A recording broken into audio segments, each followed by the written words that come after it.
Welcome to the Nick and Matt Show, bringing the player interviews you want to hear and the hot topics you want to discuss. Recording live in studio, here's Nick and Matt.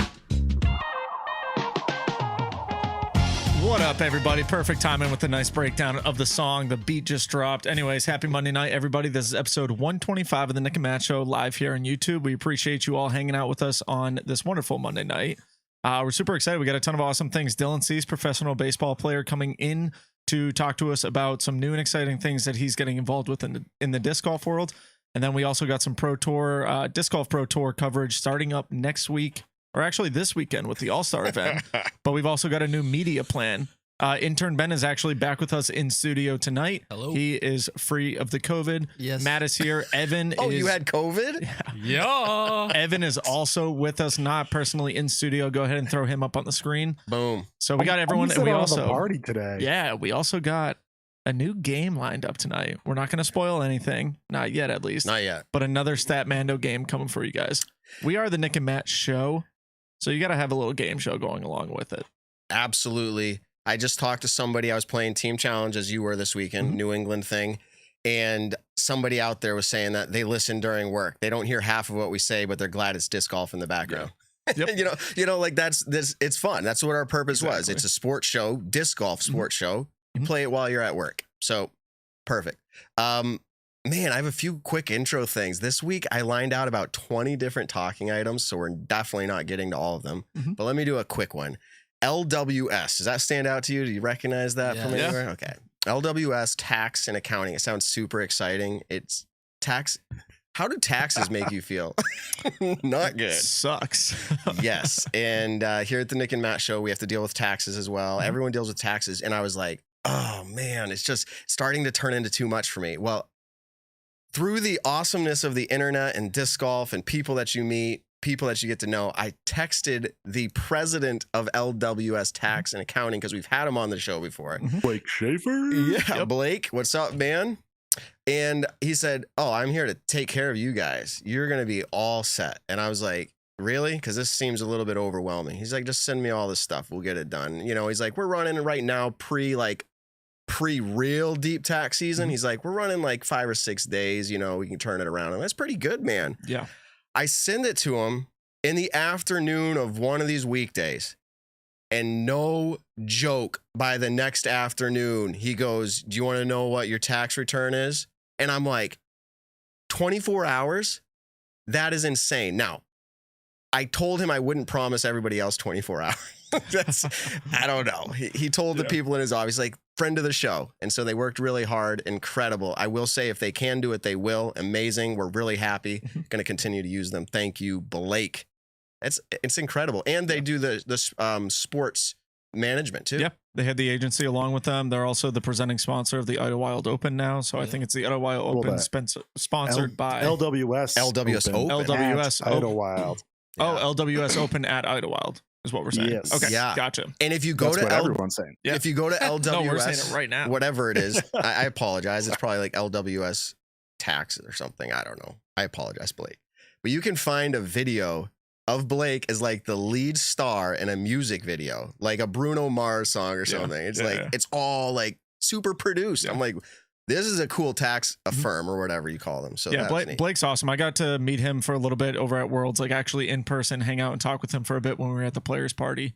It was either Worlds or Ledgestone, one or the other. Might have been Ledgestone now that I'm thinking of it. Anyways, great dude. Came right up to me, said hello, introduced himself, introduced myself in person. Just really awesome dude. And then to help us out with even just something as small as the Nick and Matt Show taxes that we have to do towards the end of the year was super awesome. Being able to have disc golfers work with disc golfers is something that's just lovely about the sport. That was line item number 1. Number 2, congrats to Nate and Valerie Doss. Yes. You may know Valerie Jenkins, but they're expecting a baby boy in July of this coming year.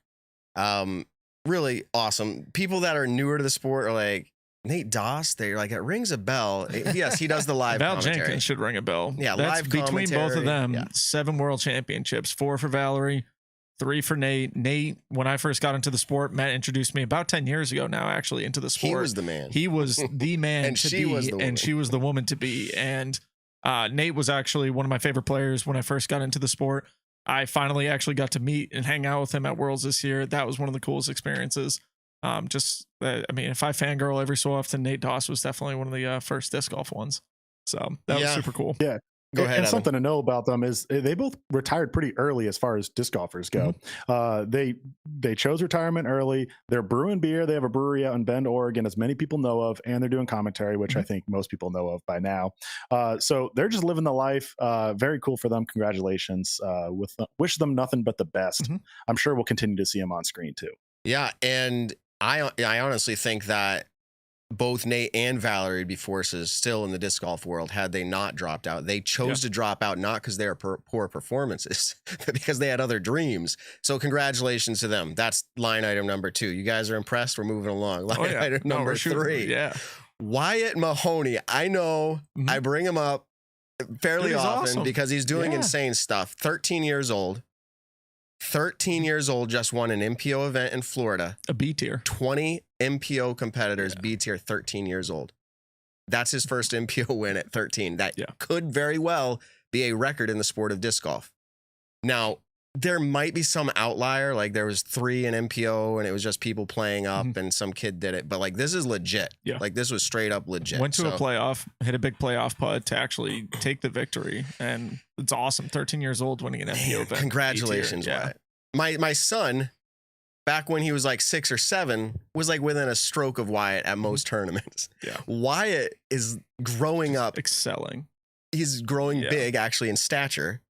And he's just accelerating. And it's just like, is it the next Gannon Buhr? Now, I don't mean to like set him up for that, but like, good job, dude. It also sets up the Gannon Buhr topic. It will. Evan, we cut you off. I was just going to say, like, a kid like Wyatt just doing super good is one of those. You wish you played him when he was like 9 and he was playing amateur divisions. And, us people who, don't have a lot going for us as far as our playing career goes can beat them. I'm saying us as in like me and Matt, like Nick, not you. You're doing great. I hope you know that wasn't directed at you. Ben has some glimpse of hope, I think. But you beat them when they're young, and that sounds terrible. My point being is it's something accomplishment you can hold on to the rest of your life. If Wyatt Mahoney ends up being absolutely incredible in MPO, you can be like, hey, I beat him once. I think Terry Miller can say the same thing about Anthony Perella. There you go. JVD, True. I think. Yeah. That's a good point. That's the point I'm trying to go for. That's a good point. Terribly as I got to that. No, but that's a good point because I actually got to play Wyatt earlier this year. They were going to be up in the area, up at Meadowbrook. Shout out Dave Chandler and Meadowbrook Disc Golf. Of course, it was Wyatt. I've known him since he was younger. Like I said, the whole junior scene. And he's like, let's play. And I said, I am out here to beat you. How much do you think you'll beat me by? And he gave me some strokes. If I'm not mistaken, I probably am. I beat him, but he was having an off round. he wants revenge. Matt's over here having a round of his life. I just beat a 13-year-old, and he's like so good, but it was an accident that I beat him. Totally. All right, that topic is done. We're moving along. Text a topic is a thing at the Nick and Matt Show now. If you have something that you think is relevant, a great point, or you want to talk, literally come on and talk live. Hit us up. Let us know what you're thinking. And intern Ben is going to be screening these. So whatever comes through is his fault. So it's always on screen. If you want to text that number, intern Ben is perusing the text. Yes, please text. Okay. We're doing good. 10 minutes in, 4 topics. Here we go. Let's just take the next 8 minutes to talk about this. It's the biggest news that has been announced within the last 24 hours. Sorry to Dylan Cease in our green room, but it's true. It's true. Gannon Buhr announced this morning his transition out of Prodigy to who knows where. Maybe he's just not going anywhere. He's just like, I'm done with Prodigy. Yeah. But he announced, thank you, Prodigy. I've been with you, I think he said 6 years. And I just thought things over, evaluated my situation, how I thought things could go, how they are going, and this is a good move. I think I will grow and it will benefit from this move. I want to say, in the Nick and Matt Show chat, as in not the live chat, sorry, our group chats between the show, for the past week or so, we've been going, is Gannon going to go somewhere? And all of us were like, I don't know. But like, we're thinking maybe there was enough rumblings. I don't know if rumbling's the right word. Whispers. Yeah. Matt, your famous quote is, where there's smoke, there's fire. That's what you always say. That's true. And I kind of was wondering, there's a big media announcement. I thought maybe there'd be another player announcement. Long story short, it happened, but it was a surprise to even me because it was out of nowhere. Yeah. So I think it was a surprise for most. Yeah. First point I just want to make, then let's open it up to the discussion about Gannon leaving. Did he learn from the Simon Lizotte deal? Like, talk to almost nobody. Like, just keep it quiet.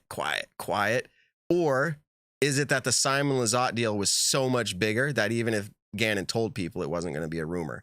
I tend to think he probably kept it very quiet after watching what happened to Simon. Yeah, I think more so in my opinion with that is that he probably kept it quiet. I think for the most part, I remember seeing a tweet by Drew Gibson where he was just saying, oh, this player to here. And then he actually said Gannon to Discmania. And so curious if like he was throwing some shade out there or if he was actually like just trying to make a joke or whatever. But definitely kind of wild. I mean, we're in February. The All-Star event is happening this weekend. So if anything, I feel like this weekend we're going to know what he's throwing at the All-Star event. I would assume he's using his new bag. And so you would have to think in the next couple of days. Franklin discs. He set it up. Yeah, can I stop for a second? Yes, Imagine if he shows up to All-Stars with the Franklin disc, the new Franklin disc set. Yeah. And he's just like throwing that for one weekend. And then he goes to his new sponsor. Like that would be GOAT status right there. I feel like Ricky would be pretty pissed if he. We have to clip that though. He did say on our show how good Franklin discs were. Foreshadowing. Okay, Evan, we've cut you off. It's obviously a joke, and that's just no. It's okay. We're having a discussion here. Like would obviously be a joke going with Franklin disc for All Stars. Yeah. But it would be such a big moment that people would be talking about it for nonstop. And it won't be about the disc that his next sponsor will be throwing. I can guarantee you he's not going to Franklin disc as an actual sponsor. But can you really guarantee it? No, I can't really guarantee that. But I'm gonna say with my gut, 99.99% chance he's not going to Franklin disc. But either way, it's gonna get people talking about Gannon Buhr so much. And then when he does announce his next sponsorship, he'll be the biggest name, even if he was already a big name. I think it's a genius move. I think the sponsor just has to have the heart for a little bit of fun to get that extra marketing. But I think it would be genius right there. I really hope he does it. I'm not getting my hopes up. Yeah, but I really Lone Star. I hope he does it. Yep. In some weird way, we should bring Dylan in before we actually introduce him. We're going to actually do an official introduction for him. He's talking in our ear. Sorry, chat. But I got something to say, and someone actually just brought this up. Someone just brought this up in the chat too. I mean, about a month ago, maybe a little bit less than that, we had Eagle McMahon on, Discmania sponsored player. Said he had Discmania has a couple aces up their sleeves. Yeah. And now we haven't really. Gavin Babcock was announced afterwards, so that could have been one of, but he did say, I'm pretty sure, a couple aces up the sleeve. No offense to Gavin. Is Gavin an ace? I think in the disc golf world of he's like when you're talking about players, he's a moving, face card. Exactly. I agree, Matt. But definitely this could be something that this could be the ace up the sleeve that he's talking about. Yeah, I think I totally agree there that he's the ace up the sleeve. What I do want to say that we were kind of talking about earlier is it's wild that it's happening so late in the off season, and that tells me there's a lot of moving parts leading up to this. With Simon Lizotte, there was a ton of moving parts that were moving before last season ended, it seems, and it just takes a long time for these to work out. We know that Simon was still in a contract and a buyout was involved, or allegedly, and then for Gannon Buhr, he was still in a contract. He said it on the show that he was under contract for another year. So we're going to assume a buyout happened with this one. Who really knows? We'll hopefully find out. But that tells me there's a lot of moving parts, and he might have been planning this move for a while. But that's why he has to be so quiet, is because all this is still under wraps. Nothing is official until it is official. But what I will say is I'm sure he was throwing the disc maybe a little bit more than Simon was ahead of his MVP move. Simon, of course, had a couple more weeks to get used to MVP before hitting All-Stars, but I would be shocked wherever Gannon goes if he wasn't already throwing their discs for maybe a month or so around that time range. But he's good enough that he doesn't need to otherwise. It'll be interesting seeing him play at All-Stars. This makes me wonder now. We're talking about alleged buyouts that are happening in these players' contracts for them to be able to move from one company to another. Are we going to see in the next few years these buyouts become increasingly more in value to where, let's say I wanted to buy out Gannon Buhr, let's say Prodigy has a $2 million buyout on him because they know what they have and they don't want to lose him in that sense. And so now I'm kind of like, our buyout's going to increase because we've seen over the last couple of years, a lot of players have left mid-contract. And this is something that lawyers and agencies have now gotten involved in the sport. But to see so many players at this point leaving their contracts midterm towards the end of their term of their contract is kind of wild to see. I'm actually excited to have Dylan on the show and maybe get a little insight on what happens in the MLB world when it comes to contracts and stuff like this. But obviously that's on a much, much higher scale. Don't get me wrong. But just the idea of all this happening. So, yeah. Okay. Well, what I will say is I'll be shocked if this buyout was near $1 million. That again was that alleged Simon amount. I think what we will see is players having a set amount like Simon did with his Desitination contract, that there was a set amount that another sponsor has to hit. I would not be surprised if that was the commonplace for all these pros to then have, hey, I want a specific buyout number that I have in my contract. So if another sponsor comes calling, here's the number. It's not going to be near 1 million, but I'll see a lot of, 50,000 to 200,000 and maybe approaching that like mid, 6 digits of like 500,000 in range. Okay. Something like that. Okay. My final thoughts on this. One, I'm not going to disclose sources or that I have sources or that I was for sure on this, but there were a handful of things that led me to keep bringing this up through the past few weeks, and it happened. That being said, I have zero idea about where he's going. So I might have had this drift in my head. I knew, unofficially knew, but where he's going, absolutely do not know. But I like to play out the story. Simon Eagle on our show saying ace up the sleeve. The idea that allegedly there was a buyout from Simon, his contract. So Discmania sitting on $1 million and they go, let's go out shopping. And they go over and they try to get Gannon. They say, Gannon will give you, I'm making up numbers, everybody, $500,000. And you got to pay off your Prodigy contract, whatever that was for the next 5 years worth or whatever it is, right? Something along those lines. Gannon sees money. He said on our show, 2 weeks ago, he goes, it's not money for me. It's not money. It's play first, play first. But the funny thing is he's going through this when we were talking to him. Yeah. And we didn't know. Yeah. But so anyways, I don't know where he's going to go. Legacy. Is that a good one? Imagine. Is that a good one? Millennium. Open bag. I don't think so. I think if I had to roll the dice right now, I like Discmania. Yep. I think odds wise, I think they have the biggest odds right now. And they just got a little bit of money. Potentially. Yeah, exactly. Makes sense. And go ahead. I just want to say, what if MVP drops this? They're like, hey, we got Simon Zahn. Everyone saw that coming. Just That'd be boom. insane. We got Gannon too. Massive. Other questions. Innova. What if Discraft gets them? They already made a huge splash. Maybe you have the best team, and then get Gannon Buhr as well. That'd be crazy. Big news, obviously, and we've never seen it this late in the season, this big of a level. And then we're not going to talk about it right now, but why contracts? I was starting to get animated pre-show in our pre-show talk. If we're going to do contracts, why do they even matter? Because everybody's just blowing them off. So the contracts are either horrible or it's in the player's favor, or the players are making decisions based off of poor information when they make the contracts. Whatever it is, I get it. Gannon was in a, quote, contract year.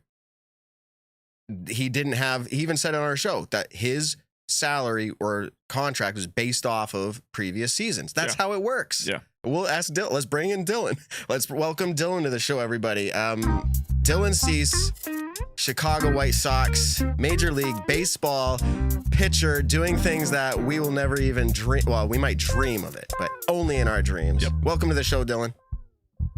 Hey, thanks for having me. Absolutely. We had you on, I think, sometime last year, if I'm not mistaken. Yep. I think that was right after Vegas. Season 2021. Yeah. Last time. Okay. I guess we're just my old townhouse. I guess we're just making a yearly Dylan Cease show. So once a year, we'll have it right before the All-Star event happens. Bam, we got Dylan Cease. Also, the proud owner now of a piece of property that is eventually going to become a disc golf course and all the things with it. First and foremost, I think let's talk about that. Cactus Rock. Is that the name that I'm hearing? Cactus Rock. All right. Yep. Give us why Cactus Rock and then give us all the details about it.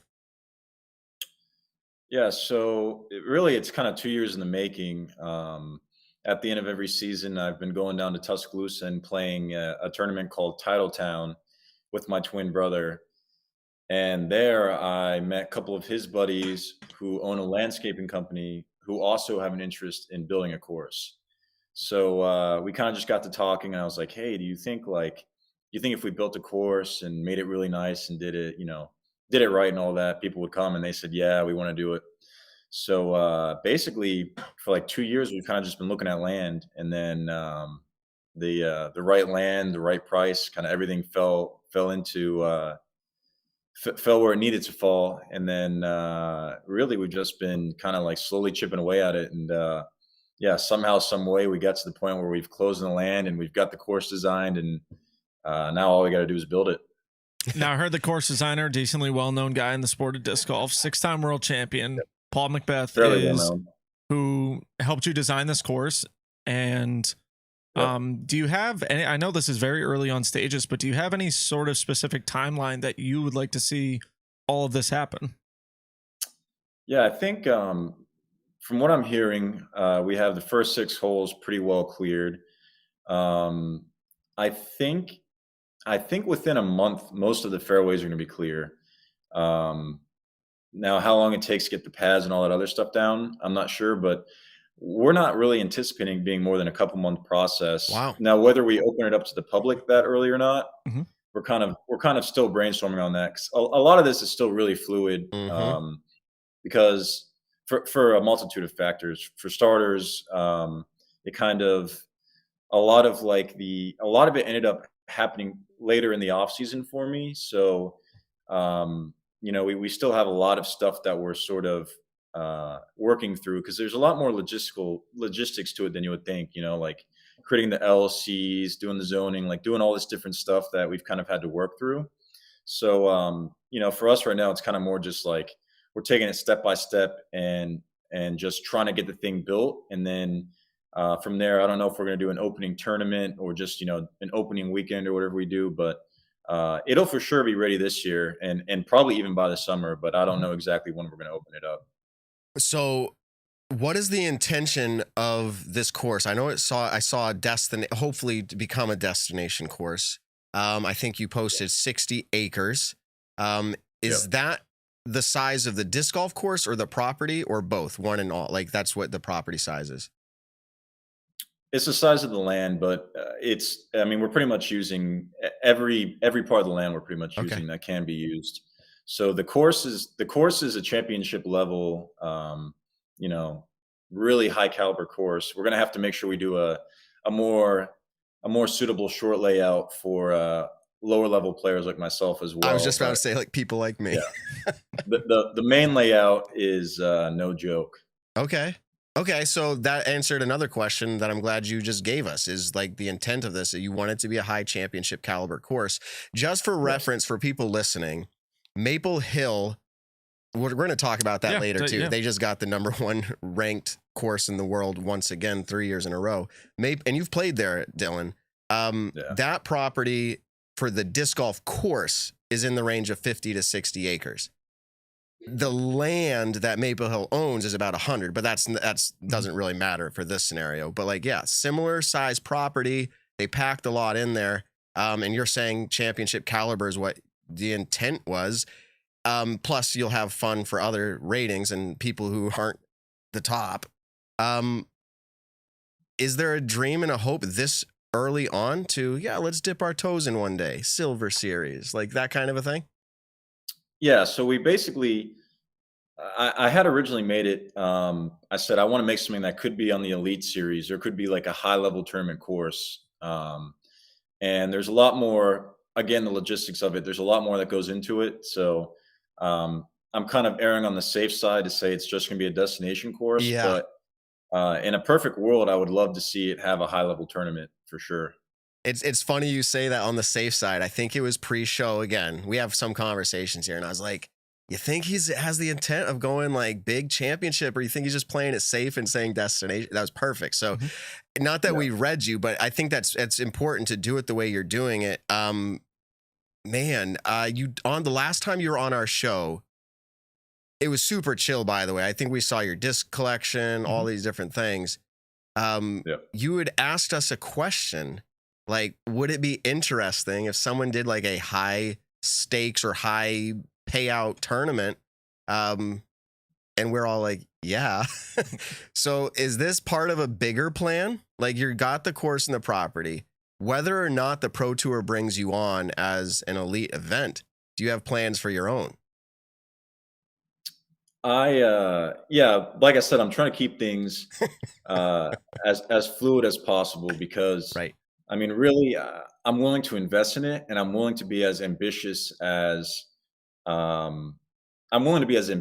can possibly be. You know, it's not going to be me holding it back. It's going to be whether or not, you know, it can support it, or all the little factors involved work out. But yeah, for me, I mean, I'm going to take it as far as I can possibly take it. Mm-hmm. We've talked about this before. If the right people ever got involved, not necessarily for the health of the whole sport, but doing something like this where you're able to do that type of investment, that you could run an event that was looked forward to each year just because you wanted to do it. Now, Exactly. I would have a hard time doing that myself, but that's awesome to hear. You've been into disc golf. If people are interested, go back and listen to our other interview. You've been into disc golf for a while. You're out there pitching during the season for the Chicago White Sox. Disc golf takes a back seat, obviously. Did you right away run to a course? I think I saw you down with Paul Macbeth in Florida, like after the season's over. You're like, I got to play some disc golf or what? Yeah, that's always, I always get like 4 or 5 weeks in the off season where I get to play like a couple days a week Wow. minimum. I think it really helps me kind of bridge the gap between the season and my off season, because I go from a hectic schedule to having literally nothing to do. So I like going out and getting out in nature and getting kind of competitive and moving my body again and all that. So I played in the South Florida Open with Paul and his brother. Then I played in Titletown with my twin brother. So I try to play as much as I can in that 5 weeks. Titletown? That sounds like Boston to me. I don't know why. I know, right? Anyways, Yeah, Tuscaloosa. I'm just messing around. I feel like it come from Titletown up here. So our Stat Mando guy, Evan, he's off camera, but let's put him up. I'm just going to put him on the spot. He's our baseball fan. He's like our guy. I like baseball. I grew up with the Red Sox and all that, but Evan is a stat guy. Is there anything you prepared for tonight, Evan? Or are you just sitting here quiet?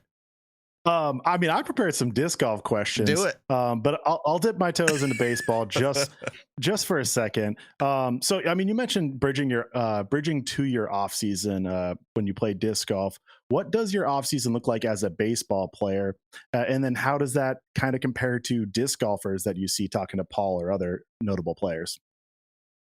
Yeah, for me, I mean, I'll take probably 4 to 5 weeks off from weight training, and then I'm pretty much just immediately getting back and hitting the weights. And I've got a pretty strict 5-day routine where I lift lower body 2 days, upper body 2 days, and then I do Pilates and yoga and kind of mix all that different stuff in.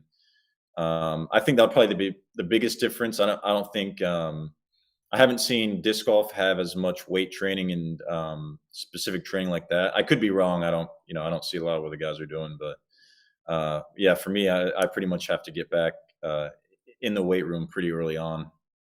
We're just now, the last couple of years, if that, starting to see the top players choose to do that, and it's influencing down the chain, if you will, which is important. I think it is. As long as people have the right people training them.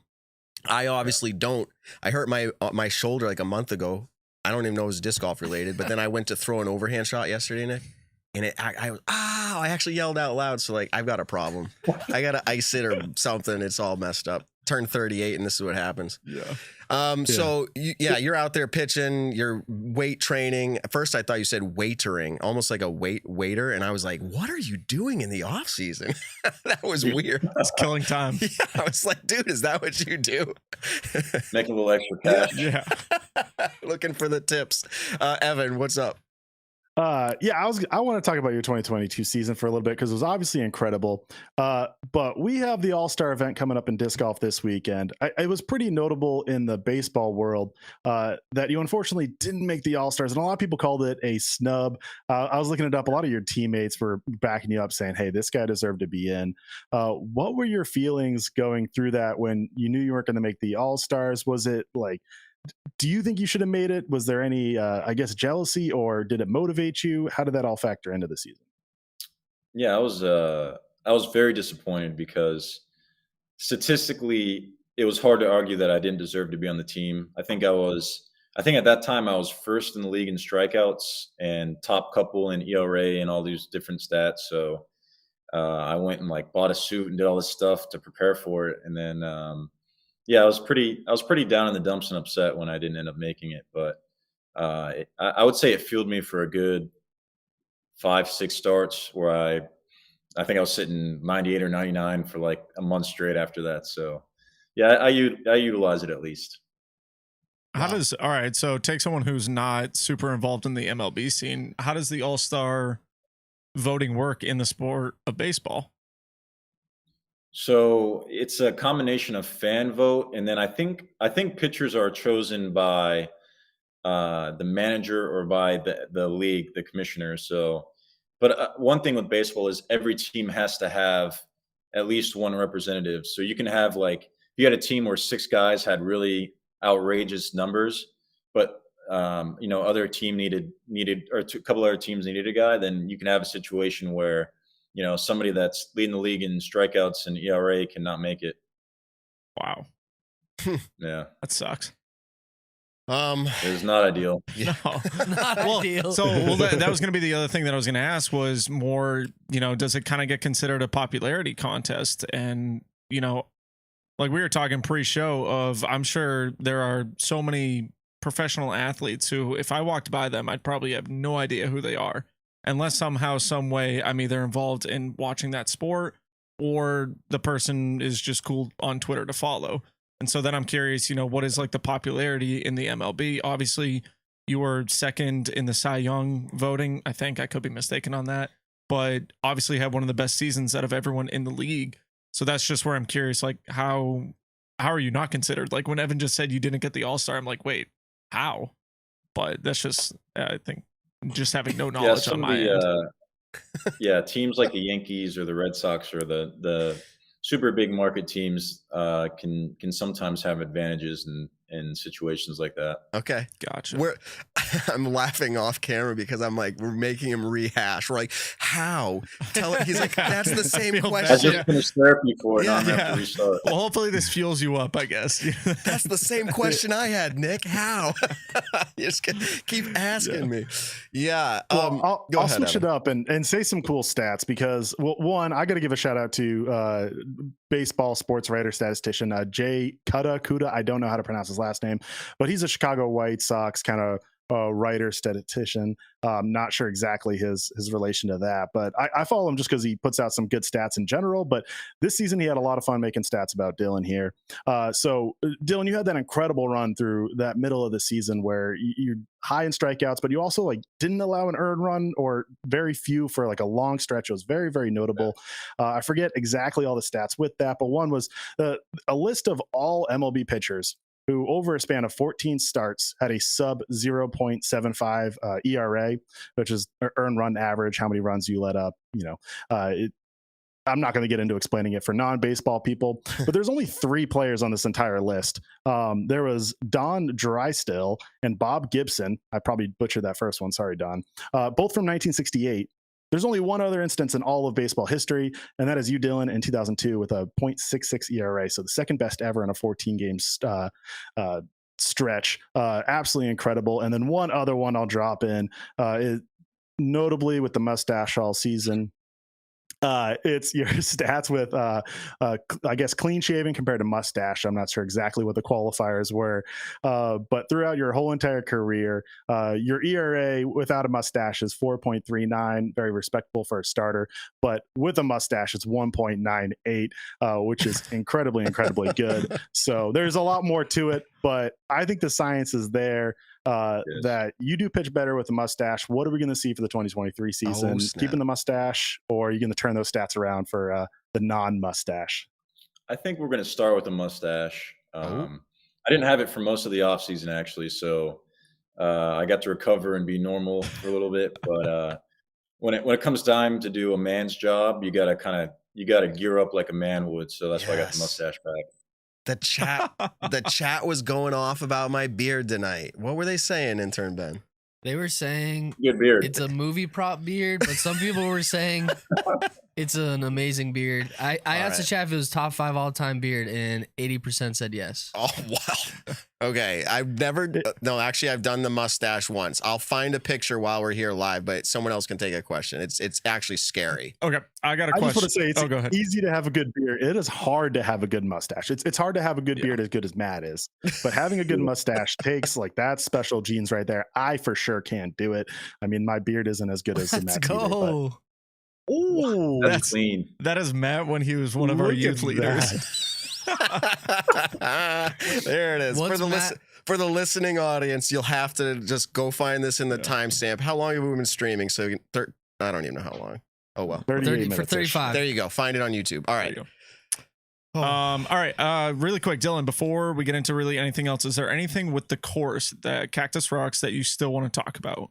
Just curiosity. Anything about it?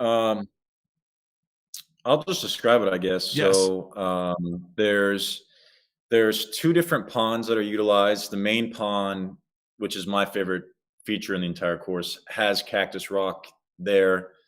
Hole 18 incorporates Cactus Rock. It's got a ton of elevation change. It's got a lot of water. My favorite hole 15, basically we're going to build it to where the tee pad is like in the middle of the creek, and behind it is like this, not quite waterfall, but like a ton of big rock and boulder type features with water running through it. It's really naturey, beautiful disc golf. Mhm. So like for me, that's one of my favorite things. Is since I'm not a 1,000 rated player, I like going out and playing courses that are like really beautiful, and could almost be hiking without the disc golf. So this course has the challenge of, if you're a good player, like it's not going to be easy for you, and if you're a bad player, you just play the short layout and enjoy the scenes and enjoy the nature. So we try to incorporate everything that would make it something that people would want to come play. And then, we really want to hype it up and make it beautiful and make it a course that is considered like a bucket list course that you got to play, like the Maple Hills. That we're hoping that this one, gets a lot of recognition in that same direction. Oh, awesome. Now it's funny because I do drilling and blasting as my everyday job when I'm up here in Massachusetts, and I have no idea what Cactus Rock is. So what is the significance of Cactus Rock? Is there anything special about it? There was a cactus on a rock. Tell us about that, right? Yeah, there's a big, I don't know how big the cactus is. I'm going to say maybe 4 feet tall, pretty wide. And it's on this big boulder. If you go to my Instagram, the first picture in my announcement post, you can see Paul standing near it, and it dwarfs Paul. So really, it's a big feature, and it's just super unique. So we thought that the uniqueness of the feature, and then we thought the name Cactus Rock was really smooth too. So it was like it was the perfect storm. It is. Oh, there's literally a cactus on that rock. Yeah. Okay. Yeah, and this is in Alabama? Yeah, it's badass. I'm telling you, this land, like, I was shocked when I went out there because, I've played some different courses in Alabama, and I go and I hang out in Tuscaloosa, and I love Bowers Park. There's some cool courses there, but they're definitely like park courses. They don't have that wilderness feel. But when you go on a Cactus Rock, you feel like you're in the middle of nature. You've got like ravines. It's just it's an extremely cool course, and I hope that we get people out there, and I hope the buzz starts spreading, and we turn this thing into a destination course. Yeah. Awesome. Yeah. There's so many little intricate questions we could ask. Like, did Paul get started designing the course like immediately after like the championship finale type thing? Or has this been in the works for a while? So basically I had been in contact with Paul, and I was like, hey, we're sort of going through like the beginning phases of, this land. I sent him pictures of the land, and then I said, I've been out there a couple of times, And for me, I've never designed a course, so I don't really know what land you need or what usable land would look like. Right. But every time I went out there, I was like, man, this land is beautiful. Like there's got to be something that can be done to turn this into an incredible course. Yeah. So I told Paul, hey, if we get this land and we make this happen, would you be willing to design it? And he said yes. He committed to it. And then I think I probably called him a month later and was like, hey man, we're closing on this thing. Can we like really sit down a time? So fortunately, we were actually able to have the Disc Golf Pro Tour send out a camera crew and they videoed the entire process as well. Yeah, I saw that. That's pretty cool for sure. They've been doing pretty good with their documentary style stuff that they've been going on. We do have on screen always texting in the topics. We had someone text us. We thought they might want to do a phone call, but they didn't answer. Intern Ben, can you give us the question that they had put up there? This is for Dylan. So, which is harder mentally, the stress of pitching with an audience, or putting in disc golf without an audience? Wait, no. Oh my goodness! That's Intern what it Ben. says. No, it does not say that. I will read it. That's literally what it says. Go back to it. Which is harder mentally, the stress of pitching or putting in disc golf without an audience, and why? No, and then he did asterisk, stress of pitching with an audience. Well, then the question is horrible. But do you get the feeling that they're asking here, Dylan? Do you get the sense of what they're asking? Like, where do you feel more stressed? Tournament putt. Let's go with the tournament putt. I feel more angry with disc golf because I always feel like I don't ever feel like I'm getting any better at it.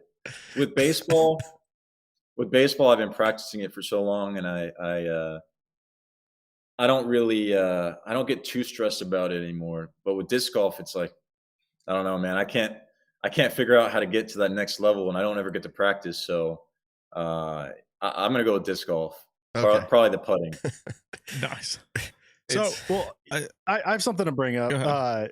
Yeah, from the chat. Thanks to Will. So in baseball, you have a whole team behind you of staff that really helps you out with your pitch count, not only during the game but also during practices and all leading up to your start. It's kind of a whole process to figure out your schedule and how much your arm is utilized. Disc golfers right now in this age are the opposite of that, just doing really whatever they feel. They're their own trainer, they're their own medical expert of their own body.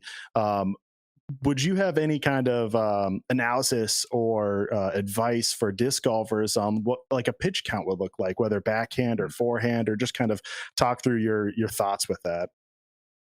Yeah, it's hard for me to say just because I don't know. I don't really know like the wear and tear that disc golf has in the body. I know for me, I've been playing and doing backhands only, and I've never really had a problem with it. But I'm sure these guys probably play way more than I do. Yeah, there should probably be some sort of protocol, especially like if they take time off, maybe building up into it nice and easy. But I mean, that's kind of like what spring training here, is for. It's like we go out and it's like we have all off season where we're kind of preparing and throwing. And then we have another preparatory step of spring training, which is like 6 weeks of kind of getting back in the swing of it. So, I guess with disc golf, the more regimented and professional and structured they got it, the more, they would probably see beneficial results from it. But like I said, it's hard for me to say without knowing really that much about, really what's going on with disc golf. I get to watch it and I get to talk to Paul and kind of pick his brain, but I don't know what it's like, what their travel's like, or, what exactly that day-to-day process is throughout their season. Yeah. So this is hilarious. We got the question so messed up. The caller said, I am calling. So if you hear us on the phone, right now, it may be the same answer, or maybe we got it totally wrong. But if you're hearing us on your phone call, go ahead and give us that question. You, for the most part, got it right in the sense of the question I was asking. Ben, with the asterisk at the end, was saying, yeah, the question was like, what is harder to like throw a good pitch with 20,000+ people watching you, or is it harder to putt when you're in your own head? And he answered that perfectly, which I thought was harder, which is crazy to me because golf is played within 6 inches. the 6 inches of your ears. And this guy is in a Major League Baseball program saying that disc golf is harder, and golf in general is just harder. And the way he answered it was just beautiful. A big part of it is I have a lot more training with baseball. I think if I had as much training in disc golf, maybe I would be feeling the same way about disc golf, or like I knew what I was doing and I knew I just had to aim and release. But yeah, I mean, it is for me, if my life, if it came down to it and I had to throw, I either had to make a putt from 50 feet or throw a slider down the middle, I'm choosing baseball any day. Yeah. That's kind of how I imagined it. The caller was saying he couldn't hear on our end, but once he goes back and re-listens to it, he'll actually hear Dylan's answer on that and talking about was all the training that you have had, the numerous years that you've been able to spend with it. And depending, when you actually do get the time to practice putting, I think that'll become a little bit easier. But I can get the frustration aspect of it. I think one of the biggest things, like I consider myself a pretty decent disc golfer. And lately I've gotten, especially during the off season, I've gotten super into darts. And if you ever play darts and you play 3-1 or 5-1, one of the biggest things is a lot of people aim at the 20, you try to get the triple 20.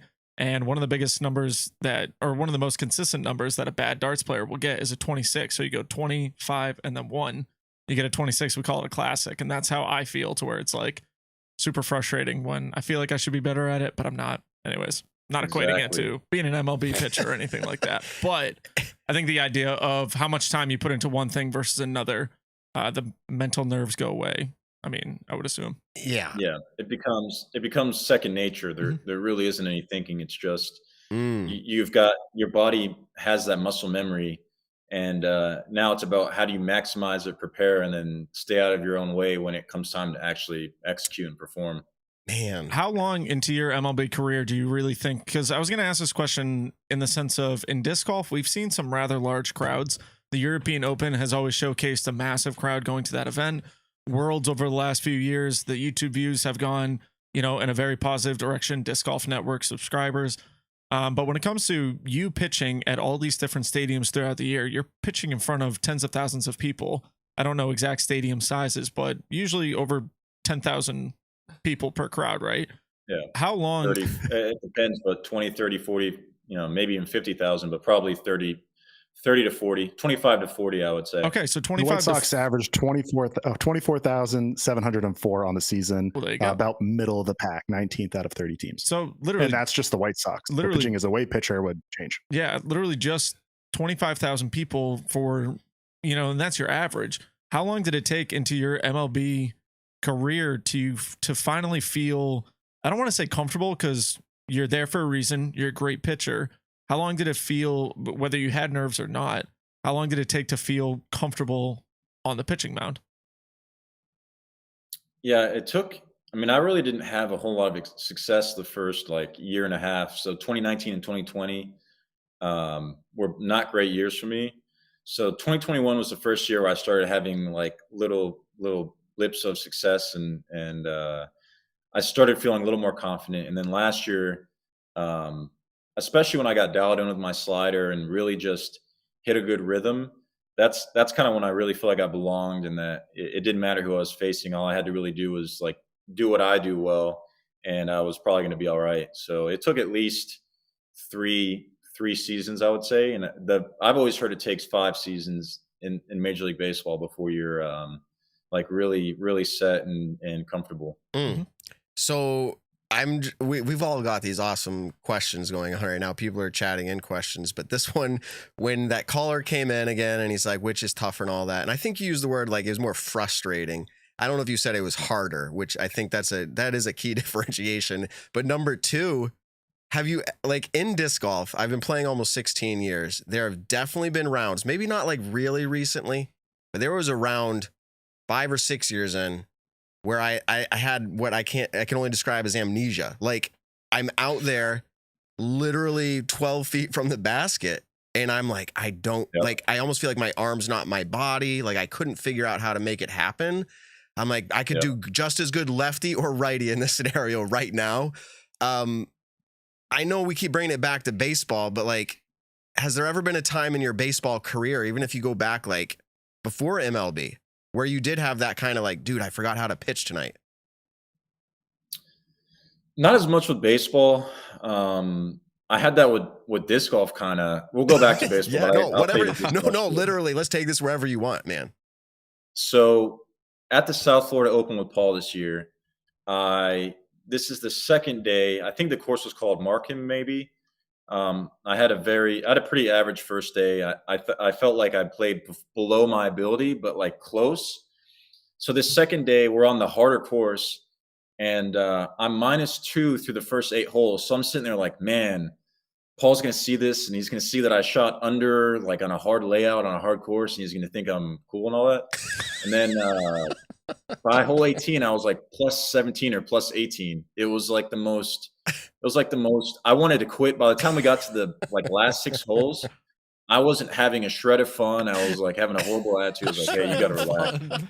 It's so hard. Like with disc golf, if I'm not playing well, it is hard for me to enjoy it because I honestly feel like a loser when I'm not playing well. I'm like, come on, you're twice the size of these guys and they're throwing it twice as far as you.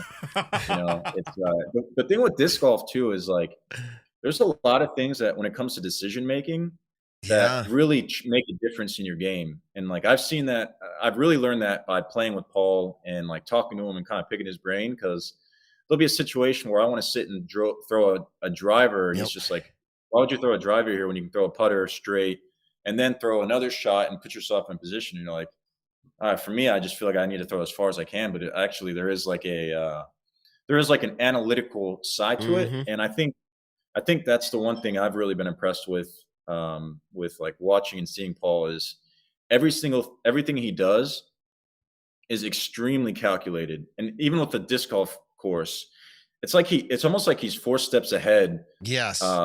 Before you're even getting there. And then like, I'll give another example is at that South Florida Open, like when I play disc golf, I can barely keep track of my own score, what discs I've thrown. I'm like off in the woods, these different directions. He's sitting there and like after one of the holes, they're all tallying up the score. And then this one guy says his score and Paul looks at me and goes, no, you got a whatever here, like a 5. And I'm like, man, this guy was keeping track of all these other guys' scores and what he's doing. It was like just completely different brain than what I have. He's got such an organized, like analytical mind. But to get back with baseball, I've only experienced that with disc golf, not much with baseball. I guess that's what it takes to make it to the major leagues. You can't have that. you got to think with Paul being able to kind of be super analytical in the sense of disc golf. That's obviously how you are in the MLB, though. I mean, every single batter that comes up to the plate, you and the catcher are like-minded on how you're going to pitch to this batter, I would assume. And so you're trying to be 4 steps ahead of that player, I would assume. And so that's where, even when Evan is talking about all the different stats that go on, that's where it just mind blows me with all the different things that come about. And then, how many pitches do you think you can comfortably throw to where this is what you might use against the batter? Like 4 or 5 of them, do you think? What do you mean? Like how many pitches do I throw? Yeah. I have 4 different pitches. So 4 different pitches, okay. Yeah, I got 3 that are my main ones, and right now I'm working on a changeup, but that's my least field pitch. That's the one I don't utilize as much right now. Mm-hmm. So I think that when you're talking just about any sports player, just the over analytical side of their mindset, I think is just really cool. You can obviously do so many more things in the sport of baseball when it comes to thinking about it than any of us could ever dream about when it comes to baseball. When you're really good, you don't really have to think. You just go out and you do. You do the thinking beforehand. Do you kind of feel like that with certain batters that you've pitched against? Do you just know that you're locked in right now and you just, tell us kind of the mindset of when, one of the best, like if an Aaron Judge is stepping up to the plate, what are you thinking about in that moment? He's nothing. Yeah, he might not be thinking. Yeah, well, it depends what the situation is. So before the game, we'll kind of go through a scouting report and we'll know like, hey, this batter is aggressive. This batter doesn't swing on first pitches. Well, this guy hasn't swung on a first pitch curveball in 85 at bats. So we'll kind of like start kind of game planning like that. And then in the game, it really is just a lot of it is getting strike 1 and strike 2, however you have to do it, but a lot of it's situations. So like if I'll give you an example, if there's a runner on maybe second or third, and there's 2 outs, and you got Aaron Judge up to the plate, and he's hitting 450 with 65 home runs, and then you got somebody behind him that's hitting like 220 with 8 home runs. It's like, okay, maybe I'm going to be a little more careful with Aaron Judge and get to the next guy. So it's kind of little things like that where you kind of pick and choose. And we have so much information now that like we'll know if a guy is better on sliders or curveballs, how he's doing against heaters, how he's doing the last 8 games, all kinds of stuff. But most of the thinking and preparation is done before the game. And when you get on the mound, it's just compete mode and basically just battle mode. There's not really thinking, in my opinion, usually will get in the way more than it'll help. And what you're saying is interesting because I feel like it's probably sports at the large scale, like all sports, like it seems like disc golf, like I don't even know. I'm thinking of like super reactionary sports like tennis and all that. I mean, I don't think they're thinking about, do I go left or right here? It's probably just they've thought it all out. So it seems very something that we need to do better before a tournament, Nick. What's up, Evan? And what I wanted to get into is just baseball is so far ahead in the analytics, and one, it has way more data points too. I mean, at the major league level, you have 30 teams, which each have, 25, 26 players, and you have so many at-bats. There's so much data. And like Dylan's saying, when they go to face a new team, the coaching staff will have the analytics down for every single player. Like he mentioned like how they do against a fastball or curveball, like where in the zone they hit best. You can have, their batting average in every single like quadrant of the strike zone. And disc golf isn't even close to that because we walk up to a hole and the best data we might have is like, hey, the average score on this hole is a 3.2 and you get circle one in regulation, 30% of the time, the field being. That doesn't really tell you a bunch, just like Dylan's story with Paul saying, hey, throw a putter here instead, because then you can plan a better approach. That data is nowhere in disc golf. Even a par 3 where it's like, okay, one shot to get to the green. Which side of the green's better? Is it the left? Is it the right? Is it the short? Is it the deep? Depending on how the wind's coming, like what's your putting percentage in a tailwind compared to a headwind on an elevated basket? So do you want to land on the high side or low side? There's all these things that baseball has, of course, for their version of the sport that the teams have and game plan for. And disc golf is all based on your feel. Like Paul probably has the same data in his head, but you're having a new player come up and they got to learn it all on their own. They don't have any of these tools made for them. Yeah, I was pretty, like I said, when seeing Paul go about around, I was really, really impressed with just the analytical nature of like everything that he's doing with it. Like it started clicking to me like, oh, okay, this is why this guy has sustained success. So I'm sure there's a lot of disc golfers that have like that top tier talent, but Paul's obviously he's got the analytical factor, then he's got that clutch gene too, which you can't teach either. So, I don't know if that's mindset or just, something that's like an intrinsic quality, but it definitely makes a difference when you're in those, how do I phrase it? Those moments. I'll keep it. Yeah. Those big moments. All right. I got one last little question on this, and then we'll kind of, I want to move a little bit of topic more so to baseball and disc golf together, but you know how in basketball you shoot a shot, it's going in, and disc golf you throw your putt and you kind of know it's going in. When someone hits one of your pitches, do you have a pretty good idea if it's going to be a home run or not? Yeah, most of the time. Most of the time it is. No.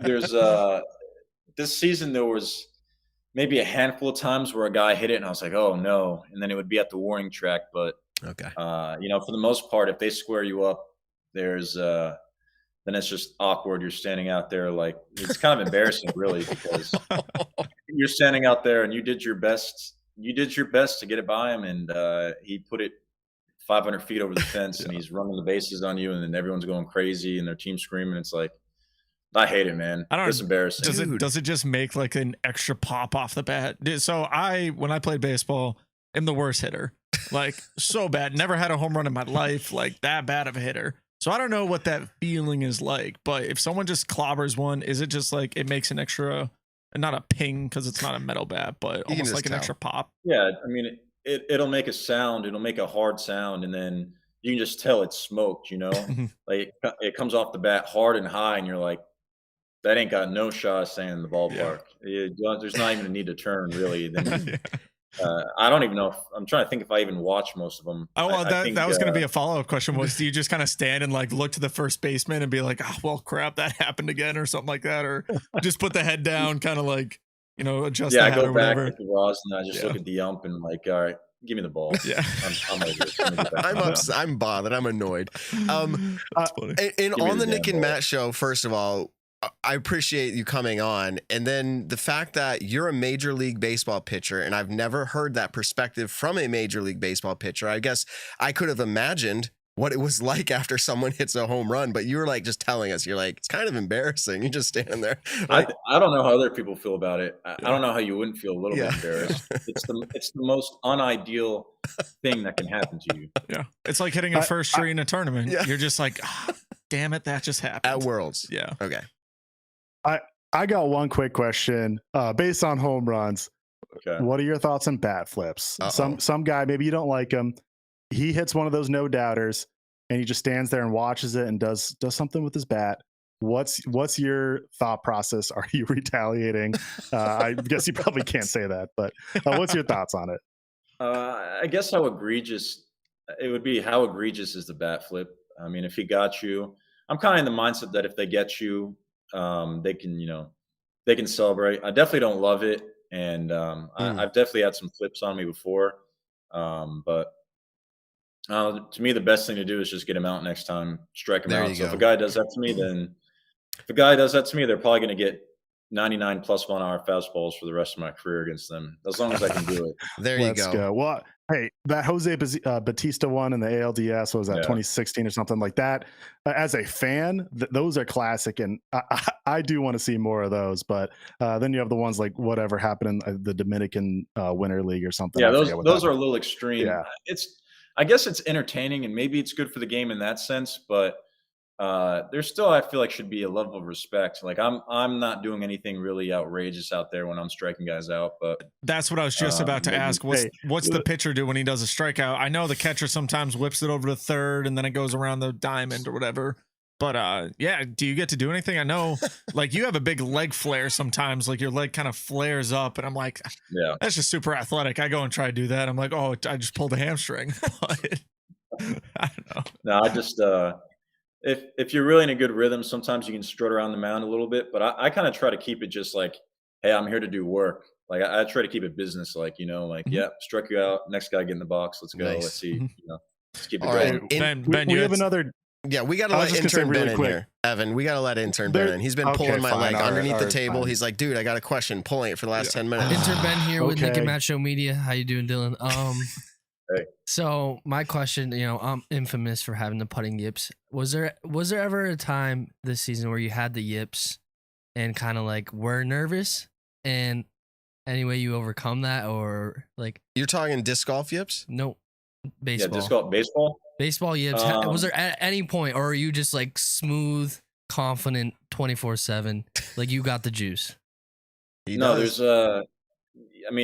there's sort of like anxiousness and nervousness before every single game. Like that's inevitable. I'm just at a point now where like I'm used to how it feels and I'm used to everything around it, so it doesn't like really throw a wrench in what I'm doing. That's awesome. So like, I remember like the first time I pitched at Yankee Stadium, I was definitely more amped and nervous, just because that felt like the biggest stage ever, This year against San Diego, last start of the year, last season, it was a full house, and that crowd was really wild. So I remember having almost like a mild out of body experience to start the game, but I just find that as long as you show up and just give it your all, it usually ends up being decent. And then, like I said, you kind of get used to it. So there's anxiousness in every game because they're all televised. Your work is out there. If you do something, everyone's going to know about it. So, there's some of the guys you face are like 7 feet tall and they're 250 pounds of muscle, and you're like, man, this is these guys are massive. If they get a hold of this thing, it's not going to be good. So, yeah, there's stuff like that, but and I'm pretty big into like visualizing. I try to do that every single day. So I try to visualize success and then not overthink anything else to just try to keep myself positive. I'm like managing my emotions off camera because Evan texted my group chat and he said, Ben, you can't say that word to baseball players. You know what I meant. And you know what's going to happen? He's going to get some yips this season and he's going to think back to the Nick and Matt show. No, he's talking about no, he's talking about juice, like steroids. Okay, That's what he's saying. Either way. I meant the juice as in like Tupac Shakur type. So That is, I I will right. admit, it's almost like Voldemort. You're not supposed to say his name. That is true. Yes. Yes, Yeah. I was going for what Matt was saying. Oh, good. I got it right. Oh, okay. All right, so- I hear you talking about that. I have kind of like a quick story that I'm going to try to keep as short as possible. We always joke about the bad luck that I have when I used to watch Paul play tournaments. Okay. It was years and years before I actually saw Paul win a tournament. Last year when we were all at Ledgestone, Dylan was able to invite us to go to the Chicago White Sox game.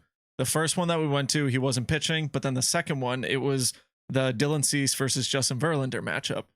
The game that I went to and watched was the game that Dylan's awesome MLB streak came to an end. So I felt wicked bad, and I was like, I'm the reason for this. Like, it's once again, I'm just the bad luck for my friends who are doing incredible things in their sports, and I caused that too. And I actually just thought about that, and I was like, oh, damn, I actually was there for that. All right. Major league sports.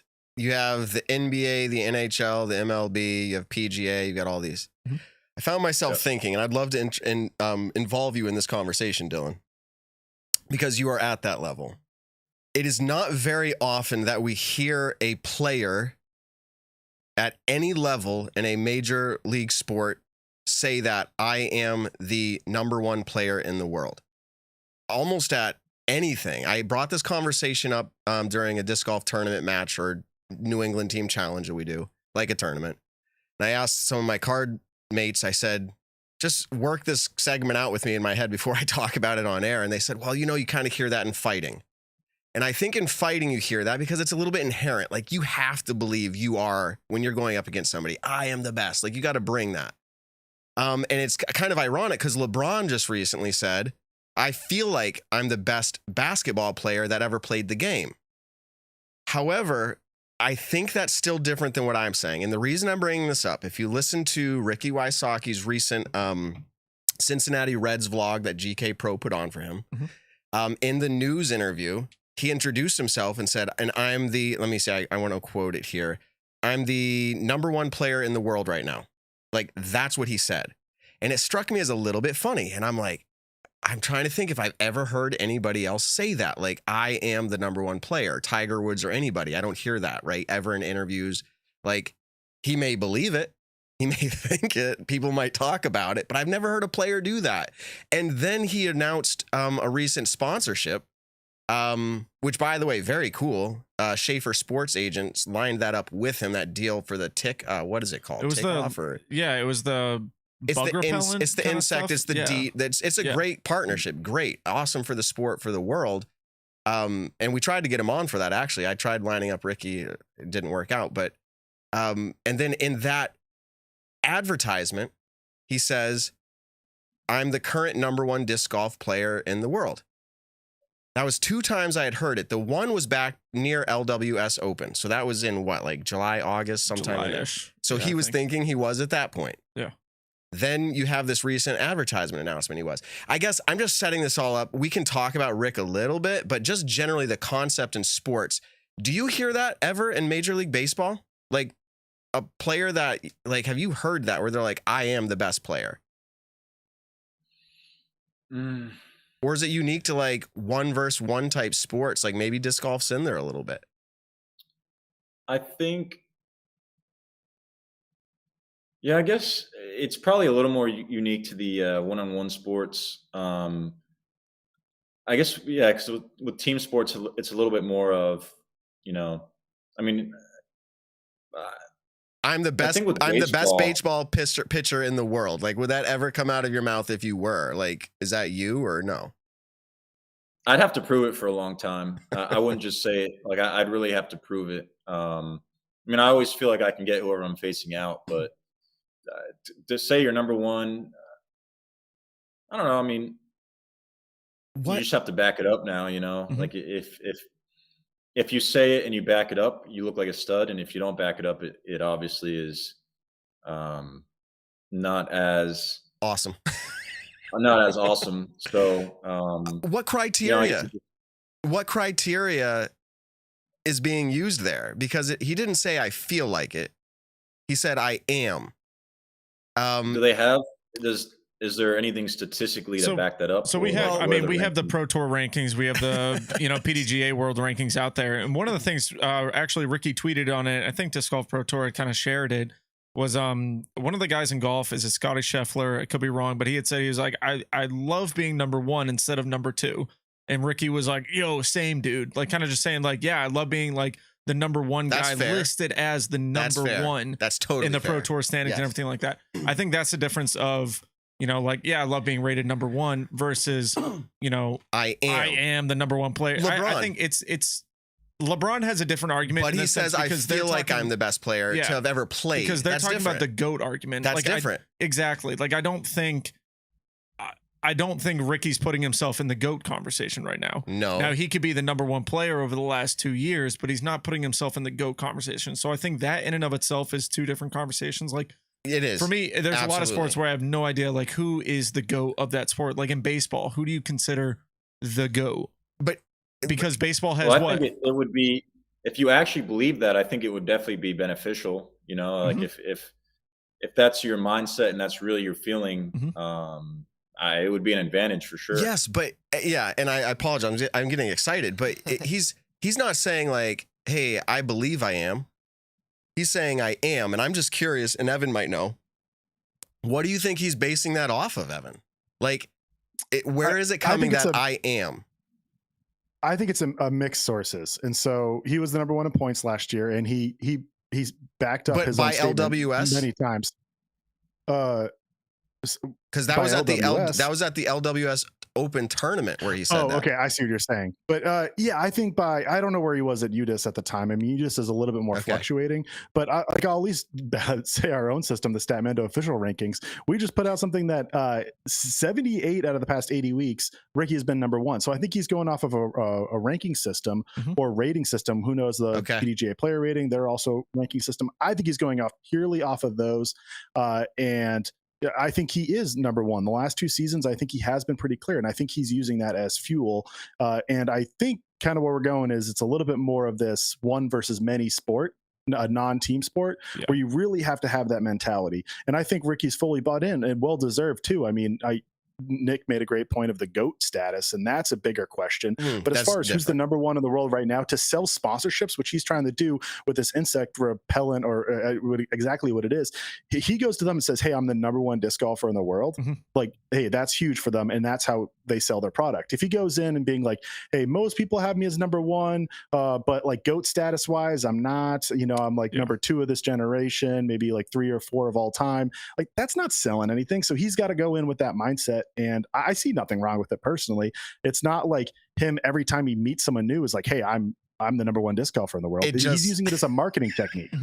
I don't know if he is or he isn't, but it came out 2 times within the same week. And I was like, just taken back, because why do we argue then who the number one player in the world is on our show if it's just cut and dry? Now, I think to your point, he's doing that.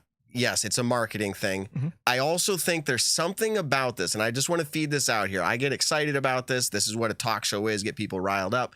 But I think still at a local cable access channel asking you, like, hey, tell us about disc golf, they think it's just some, like, backyard game. But then he goes, I'm the best player in the world. That changes the tone of that conversation for them. And I think that's good. They go, what? There's a world best disc golfer? Like, so I think there are different elements to this. I'm not trying to call Ricky bad, but just imagine, for the sake of conversation, because they're going up in the All-Star event this weekend. Yeah. Ricky and Paul, they are. And I loved it. I watched the draft. The draft was really cool if you haven't seen it. It was Ricky and Paul being casual on Disc Golf Network live production. It was pretty fun. But my point is, have we ever heard Paul say, I haven't, out loud on video coverage, I am the best player in the world, ever? I don't know. Maybe I'm missing it. If someone has a clip of it, post a clip of it. I'm not saying one's better than the other, but I'm just saying. Paul's the GOAT. He's the GOAT. I'll say for him.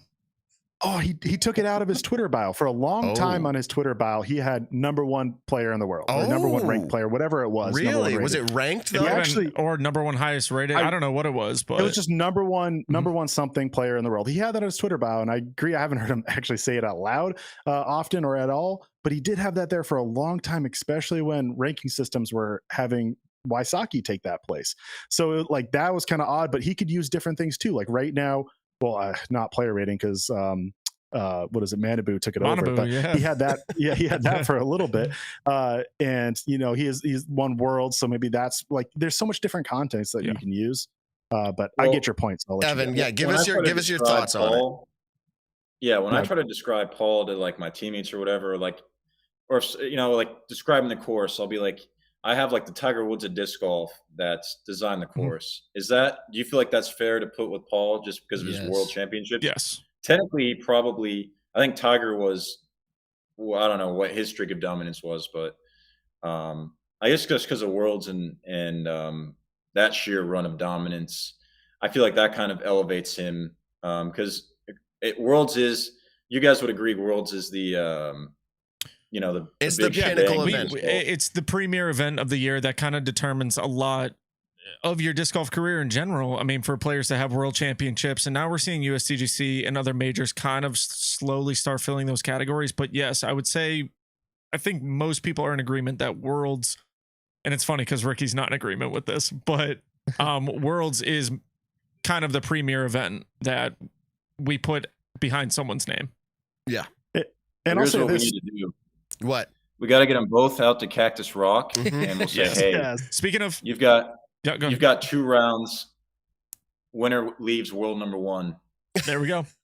Speaking of Cactus Rocks, one of the guys in our chat was wondering, and this you might not know yet, but what kind of baskets are you using, and what kind of tee pads do you plan on putting down? Yeah, so tee pad wise, I think we're going to do turf. I'd ask Paul what the top level players like, and basically it sounds like turf is if you do it well, it tends to be turf. So I think we're gonna go turf. I guess we could go concrete if we do it properly, but it just sounds like turf is overall the best option. And then Discraft is sponsoring the basket. So yeah. Perfect. So are those called disc catchers or is it just Chainstar Pros? Chainstar Pros, yeah. I would assume that's what you're putting on. Good baskets, baskets. Incredible baskets. So do you have any time to do a quick trivia game with us? Evan's got something lined up. We're just going to ask a few questions. All right. Evan, let's so for those who are interested, we haven't even lined up a new intro for this, but Evan brought a new segment for us. It's a little different than stat or fiction. It's just more trivia based. We had such a good time on the charity trivia show. So Evan, what's the name of this? And then take it away. All right, we are calling this Know Your ABCs. Going to be a multiple choice trivia question, and there's 3 options: A, B, or C. A little similar to stat or fiction, a little bit different. So we'll have fun with it. Learn your ABCs. Oh yeah, there we go, Ben. So, know your ABCs first ever question. Let's get into it. Baseball has the World Series. Funny enough, I wrote this ahead of time. Disc golf has PDGA Pro Worlds. I am asking, when was the last year that the World Series was held in the same state as the PDGA Pro Worlds host location? Now, know that this question means where was the World Series held? It's held by both teams. They have a series that they play, so it's held in 2 different states generally, unless the so that counts as long as it was in one of them. Yes, as long as one of the teams is from the same state as PDGA Worlds that year. So know your ABCs. You get 3 options. I'm guessing without. Can I pre-guess without ABC up there? You for can bonus think it in your head. You can think it in your head. Oh, I'm gonna write it down then. Yeah, write it down. I got a question. All right. Yeah, go ahead. And where was Worlds in 2015? Oh, that's a good question. Wasn't that Pennsylvania? Yeah, Pittsburgh. Is that just you guessing already? Well, you're just trying to have help for the answer. Well, I knew there was Worlds in Kansas, right? Yeah. I thought you were throwing maybe. Yeah, I thought you were throwing a curveball because in 2020 the World Series was held in. That's funny. Actually, did you just tell Dylan you thought he was throwing you a curveball? What are you doing? Yeah, unintentionally. In 2020, the World Series was held in Texas. It was a COVID year, so it's held in a neutral location. But there was no Worlds that year either. So I didn't know if there's another situation like that. I didn't think so. But let's get into the options. A is 2011. B is 2005. And C is 1999. What was the most recent year that we have seen the World Series held in the same state as PDGA Pro Worlds that same year? I'm going to go. So A, B, or C? A, 2011, B, 2005, C, 1999. I'm going with 1999. Me too. C. That's my guess. And I'm going to bonus points. I'm not sure that I'm right. I'm going to A, 2011. Well, New York. 2005. 2005 means it would have had to have been in Houston or Chicago.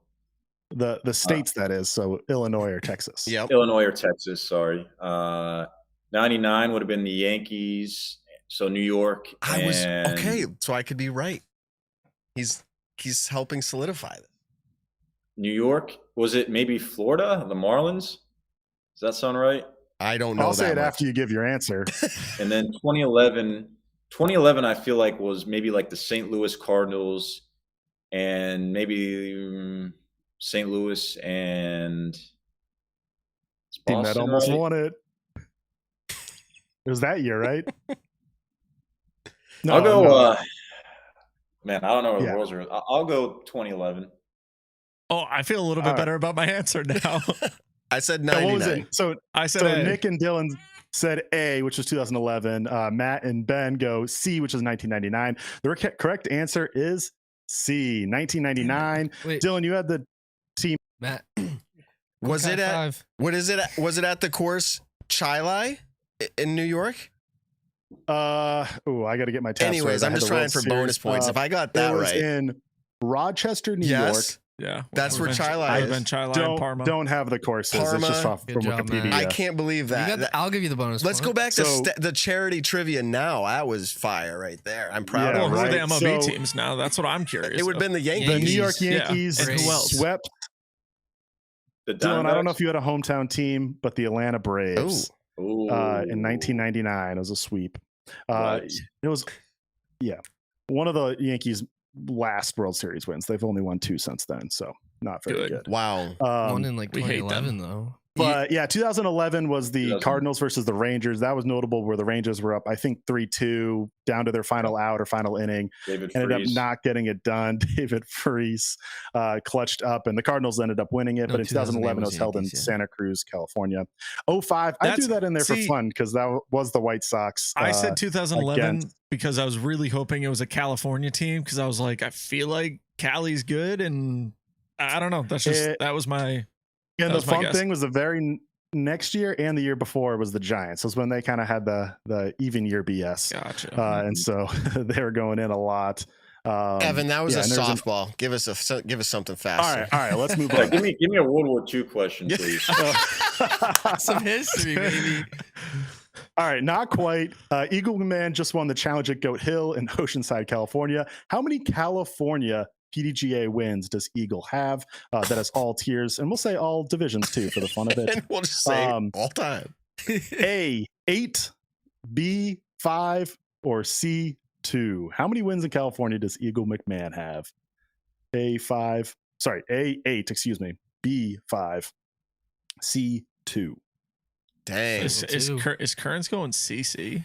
Is he going No, 2 seasons? he could though. Is he doing it? Because I can't- feel like he's doing I it. can't decipher. Nick, I you're know starting stat to- or you're starting fiction. right away. I don't know this one. I'm gonna go C. What elite series does Eagle have in California? Any that we know? He's of? saying all divisions. Yeah, I know, but I'm Yeah, just you guys thinking are out doing loud. a lot of table talk during this. Hey, it's half It's not the a fun. team I game. said C. I'll say A.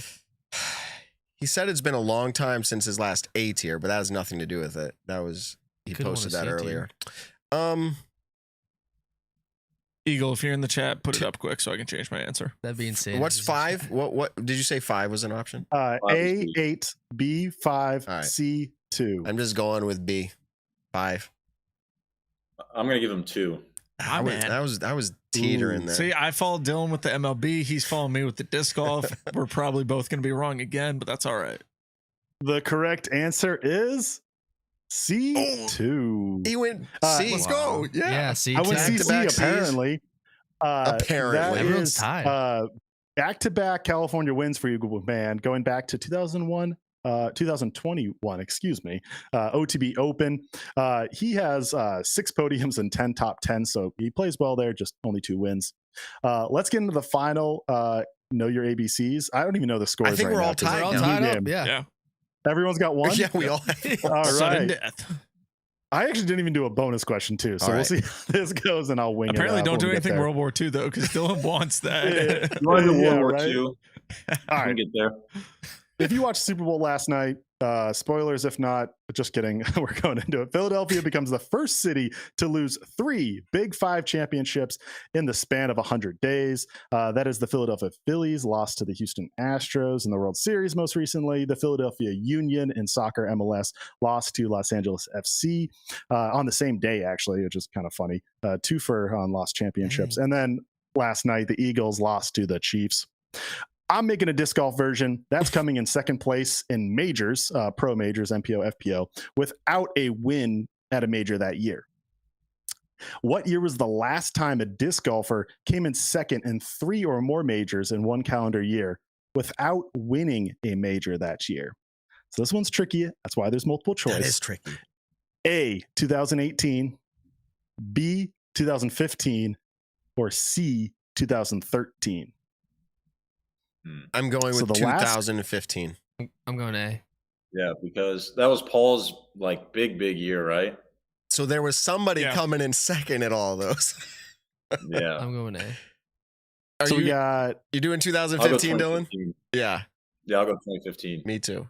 and then Ben's at A, 18. 2018. Nick, what do you got? I'm gonna go I'm looking C. for the most recent I'm year. going C? for the strikeout. CCC. What is C though? he went 2013. We all picked something 2013. different besides me and Dylan. Okay. I feel like it's B, All right. but that's tying you guys, and that's boring. Steve So, Falco. Steve Falco rule. He doesn't comment No, anymore. he's gone. Steve, please comment. All right. We got the answer being B, Oh, 2015. good job, Let's guys. go. I'm okay tying All with Dylan. Can we just leave it at that?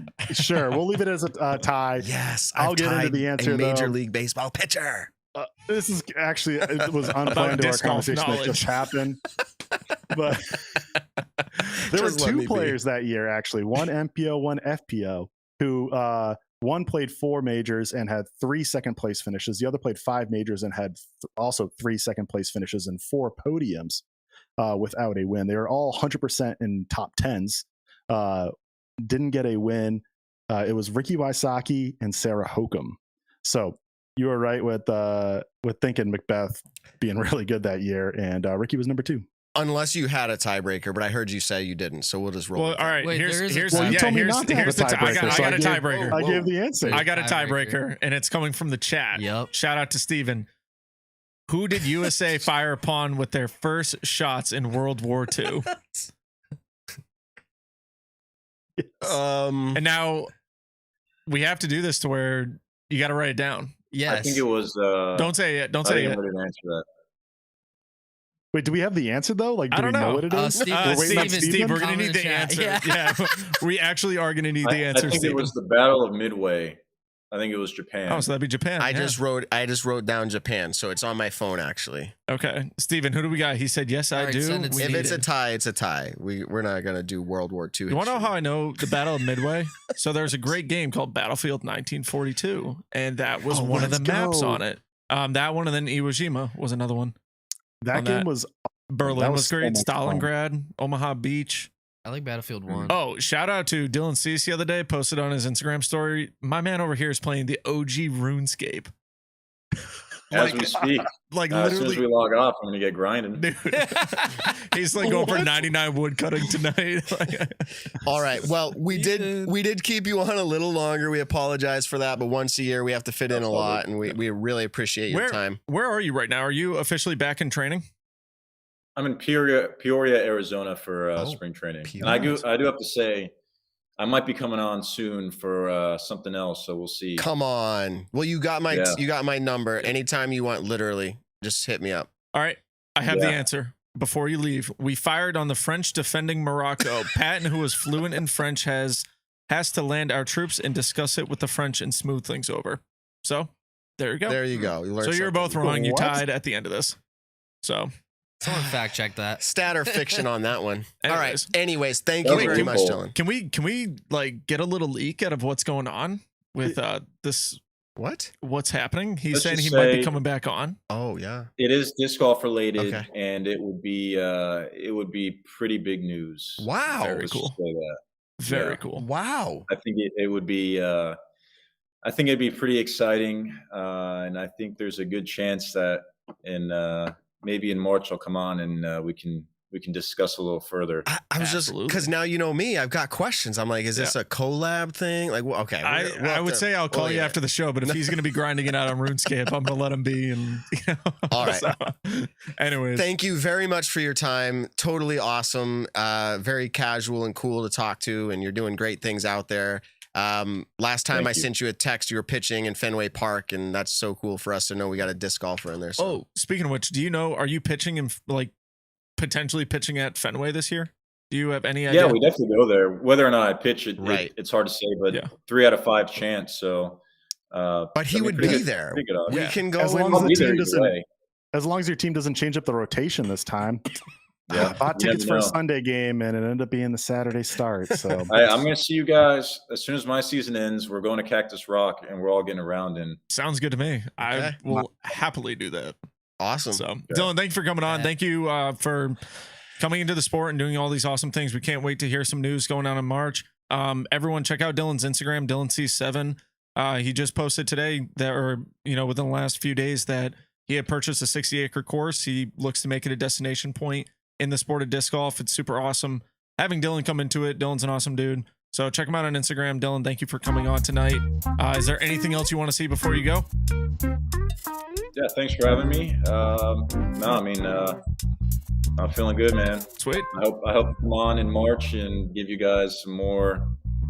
Awesome. Absolutely. We'll catch up, man. Have the best of luck this season as well. Good evening. Appreciate it. Peace. I'll talk to you guys later. Yep. Absolutely. Bye. Yeah. All right, everybody. All right. End the show right now because we got to call and we got to figure out what's going on. I'm just kidding. No. Can we get back to this World War II question? Because I want to hear more from Steven because I don't know if this is right. So he said I was Googling it before. He said it was after Pearl Harbor. Oh, is he still in? I am seeing. Yeah, Dylan's still in. He can do the after show. Unmute him. Dylan's still in. Put Dylan back up. What are you going to say, Dylan? See you later, That seems like a loophole. That seems like a loophole type of question to me. Yeah. I'm looking at a Wall Street Journal article, which I think they're pretty good, right? I don't know about war, but first to fire, U.S. gunner at Pearl Harbor is laid to rest. It was Alan Sanford was on the Navy ship that fired at the Japanese submarine. Maybe that's just Pearl Harbor. I'm so confused. Now Steven's saying all these sources are saying it was the USS Ward. So the guy who's bringing us this question goes, it was after Pearl Harbor since Congress had to declare war. We sent a fleet to Africa to stave off the Germans getting the oil in the Mideast. And then further down, he goes, we were not at war yet when the Jays attacked Pearl. Loophole. There it is. So that's it. That's the loophole. The loophole. Dylan, do you have anything to add on to that?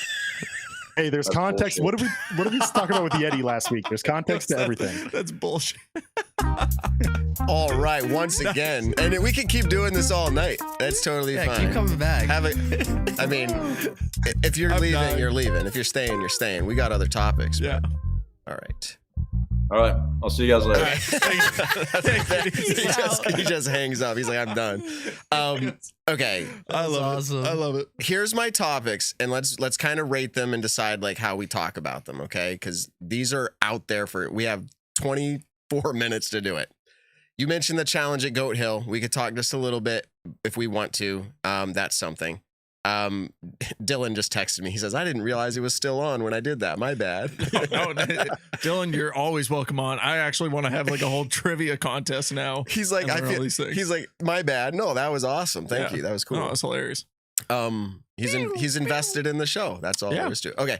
The DGN live shows. Did you hear about this? They're doing now a live pre-show, a middle between FPO and MPO live show, and a post-round live show. So, like, that's pretty cool. We could talk about that. We can talk about all these, but I'm just giving you so we can decide. Kristen Tattar, She just received the Estonian National Sports Player of the Year award, which is massive. But in that same post, she says she's feeling a little bit, I don't know if stressed is the right word, but also she mentions her shoulder or her arm in general, saying she's, I don't know if it's an English translation thing, but like kind of second guessing it. Like, is it really better? All-Star Weekend preview, like what's the events? How are they going to play out? The number one ranked course in the world probably deserves a little bit of conversation. We do it all the time. Yeah. And then Nico is back officially, right? February 8th. Am I incorrect? So he can play PDGA now. Okay. Do we know if he signed up for anything? That's He what, just needs to sign up, though. Yeah, I was gonna say, do we know if does he have a tour card? Is he signed up? That's what I'm curious of. I believe he has a tour card. What I last heard is he hasn't actually registered for any events. I don't know how that works with being suspended, if you can pre-register for an event after suspension. Yeah, I don't know. I'm sure. We'll see. I would think you assume, could pre-register. I would think you could. Pro Tour, like I'm going to say this in a general sense, but it would be dumb not to have Nico on the event. Of course, there's all these other things that go into it. But the first event he's back, that's a big narrative because there's been so much talk around him, whether people like him or don't. It's going to be a big deal. So those are the topics that are out there. I think now that we know those are the topics, we can kind of divide this time up evenly. Let's talk about a little bit the Disc Golf Network live shows. Well, I was gonna say just really quick before we do that, jump into Goat Hill really quick. Just literally have to give the shout outs. Eagle Man took it down. Jacob Cupcake Curtis getting second place. Parker Welk, who's actually I think a local out in the California scene as well. I don't know how local to Goat Hill, but they qualified for USDGC with getting second and third place at that event. I'm sure there are two other people that qualified for it as well, but I'm not sure off the top of my head who they are. But then shout out to Maria Oliva. She took down the FPO side, and I think in a pretty dominant fashion. I know she had one really, really good round that I saw getting posted around Instagram. Big comeback. Yeah. So against Jennifer Allen. Like 8-stroke swing in the back 9 of the final round, something like that. Yeah. So I forget the exact, but really big comeback from Maria. Jen Allen was looking solid. I don't know what happened, and Maria Oliva turned it on. So that's really cool. After Maria Oliva did get beat pretty bad by Jen in over at Arizona. Yeah. So got some payback there. So pretty awesome. Big A tier. AJ's dad, AJ Risley's dad, is actually the one who runs that event. He was in our chat a couple of weeks ago when we did the trivia show stuff. Anyways, great event. We've seen it for years. It's actually been a silver series as well in the past. So I think that was, did Alden win that one? As a silver series. I had it open at one point. I don't know right now. I think it was Ricky actually. So Ricky won it was a silver series. Oh, that was the year that I'd have to check. Brody had qualified from USCGC at that event. It was doing really well on the lead card. If we just hold on one second, I can pull it up. Alden won it when it was an A tier. Okay. I think notable is also it's the first Disc Golf Masters Tour event of the year. So that got kicked off. Kale LaVisca went into a playoff with Bobby Music. Bobby Music. That dude is smooth. Yeah, and so that's just incredible that Kale LaVisca is playing MP40 events, shows up, and Bobby Music is like, hold on, hold up, you're coming into my state. I'm gonna take this down. So it's actually a silver series for 2 years. I'm just doing FPO right now. Oh my goodness. Owen Scoggins and Lisa Fakis won it when it was a silver series event. I'll just need a little bit more time if I'm going to stall and get the MPO, but we can move on otherwise. Well, I just want to say really quick, it's really funny to me if you're looking at our chat at all. It's out of control. We literally have disc golf chat going on, and then we have World War II and World War I chat going on. It's literally out of control. It's pretty awesome. I'm like reading World War II facts. You can tell they're arguing about it. We have fans that are always in the chat. I mean, shout out Kent Chapman, Westy Aker, all these people. Sorry, I'm not Todd, everyone. You can tell who likes the history and who doesn't. So anyway, shout out to the A tier. Yeah. Did you get MPO for those silver series? Yeah, I got it. It was Anthony Brilla in 2020 and Ricky Wysocki in 2021. Notably enough, Bobby Music won this event twice before, 2011 and 2017, at least that we have records for. Sepu Payu won it in 2018, which is pretty interesting. Alden Harris won it last year, which was 2022, when it was just an A tier with Owen Scoggins alongside her. Cool. All right. Now we can jump over to DG. No, that was great. Eagle said that he hasn't won an A tier since 2019, and I'm like, well, how many A tiers has he played, Statmando? But anyways, it's been since 2019 since he played just an A tier and won that. I see he's looking it up. Yeah, he's got 3. He was second at 303 Open in 2021, second at Colorado State Disc Golf Championship in 2022, and now first. Okay. So only his third, 3 top 2s. But still, that's it. Okay, shabby. Interesting.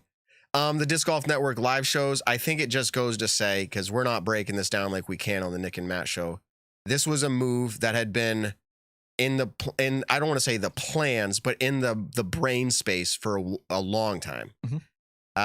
Me being a part of doing contract work for the Disc Golf Network and doing I hate to say it, but an ESPN type show where you're talking and analyzing and showing highlights and recaps. It was always the discussion of like, if we could move this show like pre-show or immediately post after a tournament, like that's where it really belongs. Like live and in the moment, people would stick around to watch it. I think it's going to be super beneficial. The problem is for me that now it's going to be a 12-hour day. Like it's like pre-FPO, middle, MPO, post. Like it's crazy. I did hear that the talent on these extra shows will not be the commentators that you'll see during the round. Great. So that'll be nice that they're not doing 12-hour days, like your Terry Miller doing MPO and FPO. He's showing up and just doing the broadcast he's doing. They'll have other talent, which is good because we get to hear from other people. Plenty of people in the sport who are incredibly knowledgeable. Do we have any idea who the hosts are? You'd have to believe I say you have to. Brian Earhart's, people that are doing commentary Brian stuff. Earhart, Charlie Eisenhood. I would assume they would. On weekends, they're not doing commentary. Hey, I haven't gotten the call yet, but my phone is open. I wouldn't even be surprised if like a Jamie Thomas, I'll have to hit him up if Jamie Thomas did one of those. Back. Yeah. But it's going to be something like that. I think it's just going to be great. As a tech nerd, the guy who likes doing my own production, the amount of work that's going into this is not sit down and fly by the seat of your pants, talk about whatever happened during the event. It's literally line by line down to the second about how, like what they're talking about and when they talk about it. 30 seconds here, we're cutting to this clip, and which means they're lining up clips the whole time and plugging them in. I mean, it's going to be a massive amount of work. I'm just projecting how they're going to do it. I would imagine it's going to be decent. I'd give them a little bit of grace in the very beginning for them to figure things out, but the concept is great. More disc golf content. Speaking of which, with Disc Golf Network, they just announced their new structured plan, if you will. So now instead of the final round of a tournament being live and free on YouTube, they are removing that and likely going to have the first round of these events broadcast live and free on YouTube, which means, and I've already seen this, people who have been riding the free train for the last round said, they got me. Like, now I have to buy it. Now they have to buy it. So I was just about to ask, what's your personal opinion on this? I think it's beneficial, especially for the Disc Golf Network. I think if I'm a person who has literally just been watching post-produced and the live coverage on the final day, I'm bummed in the sense that I can't do that anymore. But at the same time, now hopefully that just makes people more eager to look at the chat. And then you get to the chat. They're all starting to chime. Okay. They got me. They got smart me. Move. They got me 100%. Got me. I mean, then marketability wise, I mean, they did what they wanted to do in a sense. We talked about this last year and we were like, is this the right way to do it? Like, it felt wrong to me because I was like, why are they giving away the best part of their product for free? But it was marketing. They had to show the product, and it wasn't its first year, but in its like one of the big years, they had to show it. And if you're a longtime fan and you watched live broadcasts in 2016 to 2019, and you knew what it was, like, yeah, it was live. It was fun to watch disc golf live, but it wasn't quite like a live sports product that we kind of would expect from other sports. And so you're like, do I want to pay that $5 to $10 a month or $12.99, however it is now? They might be skeptical. And so the last year, having it be free was like, hey, like, we have a legit, like, quality sports product now. This is what it is. Everyone can now see that it is good. It is quality. And then we all know that this was going to come eventually. And so now we got to pay. And hey, if you're a PDGA member, it's $650 a month. That is very cheap as far as streaming services go. If you're not, I think if you're not $100 for the year, which I know it's $100, but $100 for the year. And I just see this will never die. Although it's gotten a lot better. Remember, the whole live post debate was for the last 3 years. Yeah. It's gotten way better now, but I still see the comment, when you work and you play disc golf, you don't have time for live. But I'll tell you what, I just went on YouTube yesterday while I was cooking. Yes, I cook. I love doing meat and everything else. And I had on USDGC like live production or whatever it was. the 4-hour cut of it. Right? Yeah, live. Yeah. And I'm making it, and like it's so, I don't know why, because it's like fillers. It's like filler space. You can kind of watch disc golf, hear the commentary go and dice up some things and watch the play. It's not like Joma's production. I'll bring them up. GK Pro, all of these, Par Save. Everybody's making amazing productions. They both have value. I would tell you what, you can go back and watch everything on DGN post. You can go back and watch it post. They also have on DGN, and I don't work for them anymore right now. They have so much extra content that you're not getting on YouTube. Yeah. Like everything from documentaries to other shows you didn't even know about, daily disc golf stuff. I mean, it's all there. Podcasts it's well worth it. Are on there that are strictly exclusive to, well worth it. The disc golf if you network. like listening to me talk and you're just like, Nick and Matt are just hard to listen to. I'm just joking. Man, a lot of people say that. I'm telling you. A lot of people do say that. Somehow, which if you say that, you're wrong. I'm sorry. I'm just going to call you out. You're wrong. It's the haters. Shout out to on there. It's great. Evan's podcast that he's on the Disc Golf Network, and then the Party Podcast, which talks mostly about the FPO scene. One of our great friends, Hannah and Christine, are the producers of that, and that is something that is also behind the Disc Golf Network paywall. We get nothing for saying Disc Golf Network's great. I just actually believe in it. I got the PayPal from them earlier. Don't worry. I'm just kidding. Nick goes, actually, this is an undercover ad placement. I want to bring up an idea, which like I hope I'm not being like insensitive to any like equitable conversation. But what if there was the situation where FPO final round was free, but MPO was behind a paywall? Would that be insensitive conversation, or would that be a good way to showcase FPO, get those viewers up, let people know how good the product is, but keep MPO behind a paywall? I mean, like, I don't know, dude. I know what you're trying to say. I actually get it. And for the sake of conversation, I'm going to say, and this is not to make your take a bad question, but is to say FPO's excitement factor is at an all-time high. Like, I think it's worth saying, no, you got to pay for it to watch it at this point. That's where I'm at with it. Oh, wow. I love this fire take. And so I think it's a great question. And I think it could go either way. But I feel like it's worth paying for right now because it's at an all-time high. Yeah. Kristen Tattar is at an all-time high right now. Her fandom is incredible. Okay, next People topic. love Kristen Tattar. Yeah. Is she going to be all-time high this year? Or what are we going to see? Like we already said it last week or 2 weeks ago, that is going to be really hard to keep up with what she did last year. So what are we going to say is a good performance from her if we were to look at the end of a season? Is 3 or 4 wins good? And we say that's fine. Like where are we at with that? Yeah, I'll start. I personally think she's going to get off to a little bit of a slow start, but I do think she's going to pick it up and hit the same peak she did last year. If she finished the year, let's say Elite Series and Majors, if she finished those with only 3 or 4 wins, I wouldn't say disappointed, but I would say doesn't meet expectations. I think the expectation is to match her wins last year, which I believe was 5, maybe 6 with the Pro Tour Championship.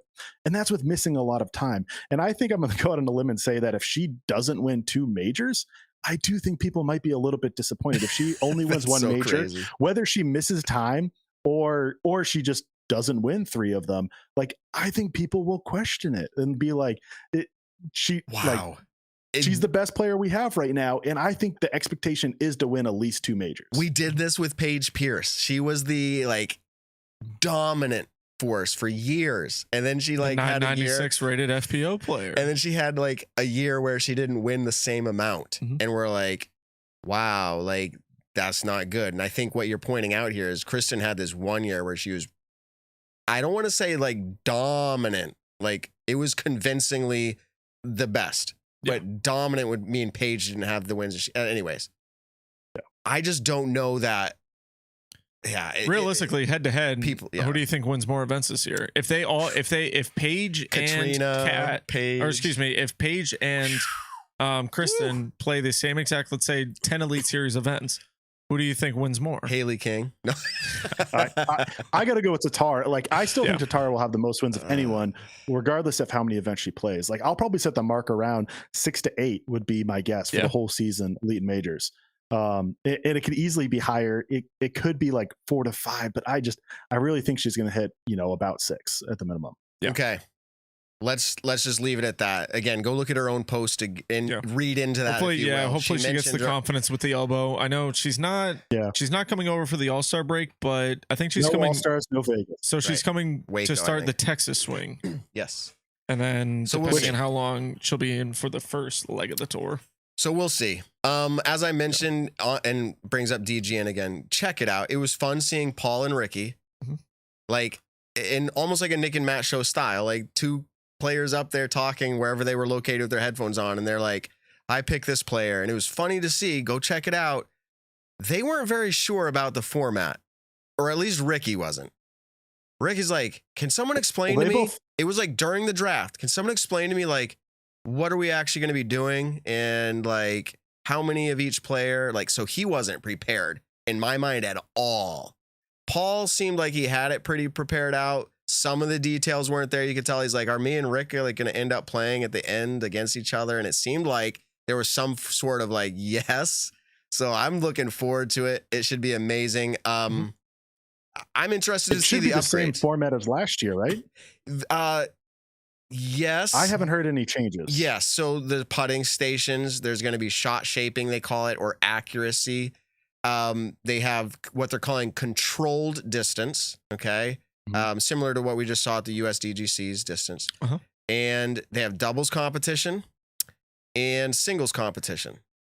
But yeah, like if you get these players on the same card, that's where it starts to get exciting and see who can carry who on whose back, kind of a thing.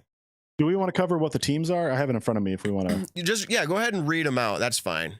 All right. Yeah. So on Team Ricky, for the putters, we have Ricky Wysocki and Gannon Buhr. On Team Control Distance, we have Simon Lizotte and Kyle Klein. And on the accuracy, we have James Conrad and Matt Oram. For Team Paul, for putting, we have Chris Dickerson and Isaac Robinson. For Control Distance, we have Calvin Heimberg and Kevin Jones. And for accuracy, we have Paul Macbeth himself and Joel Freeman. So as they made the picks, they had to assign what position, I guess, these players will be playing. They'll get to pick a doubles team as well. And then singles will be matched up based on their points record for each team. So Team Ricky will be ordered in their Disc Golf Pro Tour standings from last year, and same with Paul, and they'll match up directly with each other. So Paul and Ricky will play against each other for the final round singles. So that should be fun. On the FPO side, we have Team Katrina and Team Own. Notably, we have Paige Pierce, Kristen Tattar, Valerie Mandujano, and maybe a few others missing it. But we still have a really good crew of women just after those notable players. So on Team Katrina, we have Katrina Allen and Alexis Mandujano doing the putting. Accuracy, we have Evelina Salonen and Sarah Hokum. And controlled distance, we have Hedda Blomroos and Jennifer Allen. That sounds like a good team. If Evelyn Salon's not doing distance, like oof. Team Own, we have Owen Scoggins and Missy Gannon putting. Holland Handley and Kat Mersch doing accuracy, and Ella Hansen and Maria Levy doing distance. Okay, that team sounds really good too. I got ahead of myself. So I think it'll be super exciting. I really liked the format last year. I thought it was a huge upgrade from the 2021 version, which was in the Fountain Hills Memorial Fountain Hills version. They did some different doubles competitions, but this one I thought was really, really good. I think the only thing that I think needs a little bit of work, which I'm sure it will, is the accuracy. Just a little bit more like defining what it is, but I did think it was really good. The putting was electric last year. The distance, I think the players just went out of bounds too much, but that's on them. I think the competition's awesome. And then the doubles and singles, like there's so much good, just like disc golf content from this and a ton of fun to watch. I think it's perfect as it is right now, and it can always grow, but it is an exciting event, and I'm stoked for it, not just because disc golf's back, but because it's fun to watch. So their production value has continued to go up in the live production. Like watching, as you mentioned last year, Evan, the disc golf live, way different than it was the year before, or the year before. I mean, drastically. Like the crazy real-time replays, the graphics packages that they're preparing beforehand, the whole they're doing a really good job. And what's crazy is it's only going to keep getting better, which means that's part of the entertainment value of All-Star Weekend, is not just a camera looking at the players, but the production value of how it is, going from the booth with things to maybe real interviews in the moment of like, what are you going to throw, Paul? You know, like making it live, really fun all-star environment. I'm looking forward to it. I don't have any sneak peek on it, but I'm thinking we're going to see some new things at the all-star event. Yeah. I'm super excited for it. Yep. I'm ready to watch some disc golf again. Yeah, it's here this weekend, man. We already said Nico's back. Someone said he signed up for LVC, so we should start seeing him out there. That he's won. We should see that. And then I think we just need to give at least a nod to our home course here in Massachusetts of Maple Hill. 3-peat world #1 ranked disc golf course according to UDisc, which they have their whole criteria and the way that they come up with this information. Something is popularity, but I think they do a pretty good job at looking at reviews and everything else. But I will give my take. While it's so amazing, the course is phenomenal, and I have a hard time giving my take because I live here. Not at Maple Hill, literally, but I live 7 minutes from there, and so I see it all the time. As much magic as there is, I believe that I probably take it for granted at some level. I'd have to move away to really miss it. I think what's happening a lot of times, and this is part of the aura of Maple Hill, people hear it's #1 ranked. From around the world, they hear about this event. They see the old history of it. They know the things that have happened, the pond jumps, the fact that it is now a playoff event. All of this culminating together, it's like the mecca of disc golf in that sense. They travel here. In fact, somebody reached out to the Nick and Matt show tonight and said, hey, I almost got to go find it. I convinced my wife, because I didn't have to like work this weekend or something, to travel from, I think it was like Indiana to Maple Hill just for the weekend to play Maple Hill. I am an avid listener of the Nick and Matt show, and I'd love for someone from the Nick and Matt show to join up. I'll pay for your tea time. Just want to get around in Maple Hill with you guys. My point is, people do this. They get a weekend off and they're like, honey, like I'm going to Maple Hill from like across the country. You get there, your expectations are high, but you almost feel like you get it too high where you just deflates it when you get there. But people just take it in and it just builds on its own legacy. Like it continues to build on its own legacy. People go and write the reviews, and it's how long before it's knocked off #1? I don't know. I mean, I think because there's definitely better courses in my mind. Yeah. But this is a big conversation because it's not stats based. We've played it so much, so I don't really know what that feeling is like of saying, you know, oh, I've been dreaming about the day that I go play Maple Hill. Right. We've played it hundreds and hundreds and hundreds of times. But I will say, when like I just played Maple Hill for the first time in forever on Sunday or yesterday, and it was pretty awesome stepping up to hole 1 again. And we just played the blues layout. So I wasn't even standing up at Gold's where they have the massive tee pad now. But just the kind of picturesque atmosphere that has right when you step up to hole 1 is pretty awesome. Like you said, I think there are better courses in a sense, but all of it together, all around everything. But I will say, having the pro shop there, the sap house, it's amazing. The environment that place has in the summertime is any disc golfer's dream of. This is just an awesome place to go. Almost every single time I go to Maple Hill when I'm here during the summer, I see multiple people that I know. Can we say this, and we all agree, if you're a top 10 course, you're probably all at the same level. The difference being someone has to get #1. And again, I think the tip of the hat goes to the fact of the history and the stories of Maple Hill. I think anyone in the top 10 deserves it. I'll say this. I think Maple Hill just checks all the boxes, and that's why that's #1. I think there's a lot of top 10 courses that are really good at a lot of things. It might be incredibly beautiful. It might be an incredibly good pro course or an incredibly good amateur course. But I think Maple Hill, why it stands above the rest and why I think there's no one touching it for #1 right now is because it is an amazing place to play no matter your rating. Like Reds is a ton of fun for all ratings. First Reds of is all, a blast. Like, Simon can go there and play. That's it what and I wanted to play fun. yesterday. But was Reds. If I like when I lived in Central Mass, I'm a little bit far away now. If I was bringing someone to their first round of disc golf ever, I'm gonna be like, yeah, let's go play Maple Hill Reds. Like like $15 or whatever for a new disc golfer is like, hey, that's what sports cost sometimes.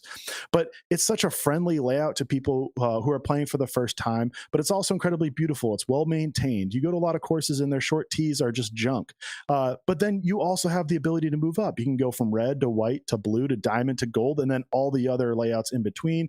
And then you're in there. It's absolutely beautiful. It has a pro shop. It has the legacy. It has everything, where if you might go to another course, that's fantastic. Let's just say Fox Run, which is my Fox Run favorite. is fantastic. But like if you're like not in like, I really want to say like about a 900. I'm 880, and I'll say maybe I'm towards that limit of, if you're not as good at that, it's hard to have fun there, because the tees are definitely for pro players.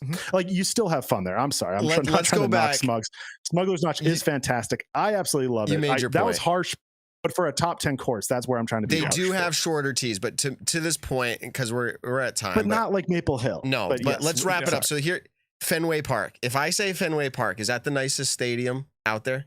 No. Is that the best stadium in baseball? Yeah, it's got the freaking green monster, dude. Yes. 6'3", maybe not, but yes. So what you're gonna do is you're gonna list things that make it special. Green monster. You're gonna talk. Has anyone ever said they walked on the Fenway? $15 sausages And they didn't feel? People are gonna say they feel like they're that dirty water. People say they feel like they're right on the field when they walk out there. Like, it's very intimate. That's absolutely true. You go to other stadiums and they're ginormous. Right. I actually wanted to review stadiums with Dylan. I thought that would be fun. I guess so. Next time he's on. The point I'm making is you're going to list Fenway, and it's a different atmosphere. Yeah, the point is right. You're gonna list. Yeah, but do they have a green monster? No. But Maple Hill has the pond. Some ivy walls. Like Maple Hill has hole 18's green. Maple Hill has the pond. It has hole 8's pond. It has 14. Like, the point is, you talk about these special things about it, the memory of whatever. And that's why it's there. All of it combined. Tip of the hat to Steve Dodge and anyone else who has a hand in that property there. It's incredible. Hopefully there's some way that's agreed to never disappear, which I don't know. Knock on wood. I don't know anything. Why would you put that into? I mean, it's a private. It's a private venue. It's a private venue. Yeah. Who knows? But, so. Anyways, we did cover a lot. If you're listening in 1.5 times speed or 2 times speed, you even got more. I know some people that do that. When they listen in normal speed, they say our voices sound funny because they're used to us talking. Used to us in the fast speed.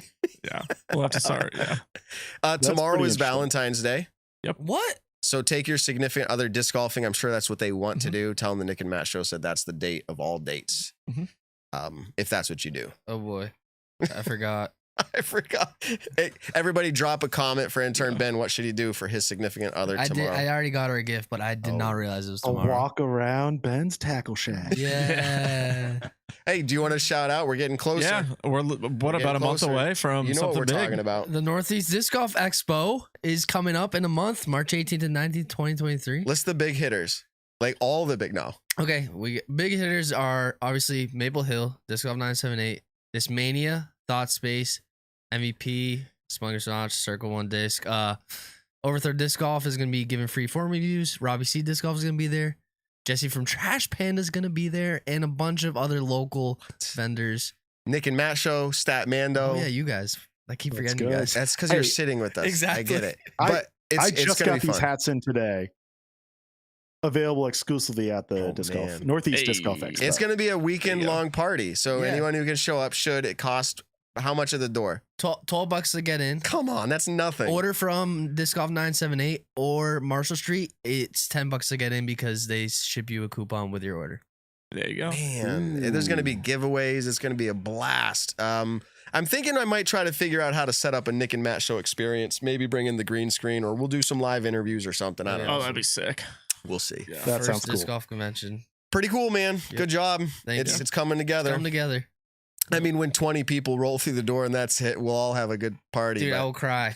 I will literally cry, and I will be so embarrassed. But I was at an event this weekend, and I went up to a bunch of people and said, "Have you heard about the Northeast Disc Golf Expo?"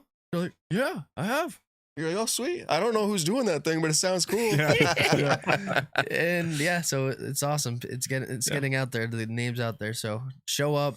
and Thoughts become things. Hey, perfect opportunity. Just saw in the chat, but perfect opportunity to judge some disc golfers. I know I could literally set up just like a stool and a green screen, and we just anyone that's coming by the tent be like, "Yo, judge this guy really quick, or judge this girl." Just do it live. Well, but we could actually do it watching Overthrow do form reviews. That's what I was about to say. Yeah, just like stand there and like judge them. Anyways, what we're saying is to anyone around this area or anyone who wants to travel for it, come out. And what are the dates? March 18th and 19th, 2023. So it's 2 days.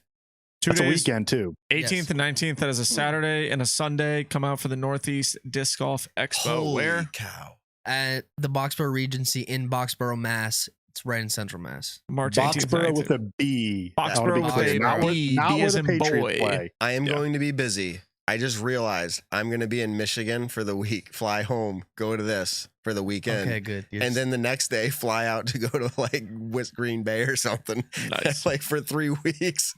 Honey, I'll make Valentine's Day really good tomorrow. Yes. So, all right. There we go. There we go. All right, everybody. Well, I'm gonna give my own shameless plug. Discera moved warehouses recently over the last month or so, which is why things have been a little bit slow on that end. But now, pretty much, we are fully back in production. We moved to a bigger warehouse, which is an awesome problem to have. We outgrew our other place, so that's been super exciting. But check us out at Discera DG on our Instagram or DisceraDG.com. We do have the code Nick and Matt, so if you do order anything, Let you them get know 10% off. You heard it here. But also, we have a bunch of new stuff coming out, and everything should actually be getting launched and spoken about on Wednesday. So super exciting. We have some great additions to the team. Dylan Cease. Is that the announcement? Yeah, imagine. That'd be sick. No, but we have some awesome. We got some shooters that joined the team this year, and actually, one of the people that's on the Discera's team was the realtor helping out Dylan with his property down in Alabama. So it's just funny how the disc golf world works. Ton of cool connections. I know. Anyways, cool. Check us out on Instagram or Facebook. You'll see all the up-to-date stuff like that. I'm doing this for free. This is literally not an ad placement, but it's sitting on my desk. See this blue mini?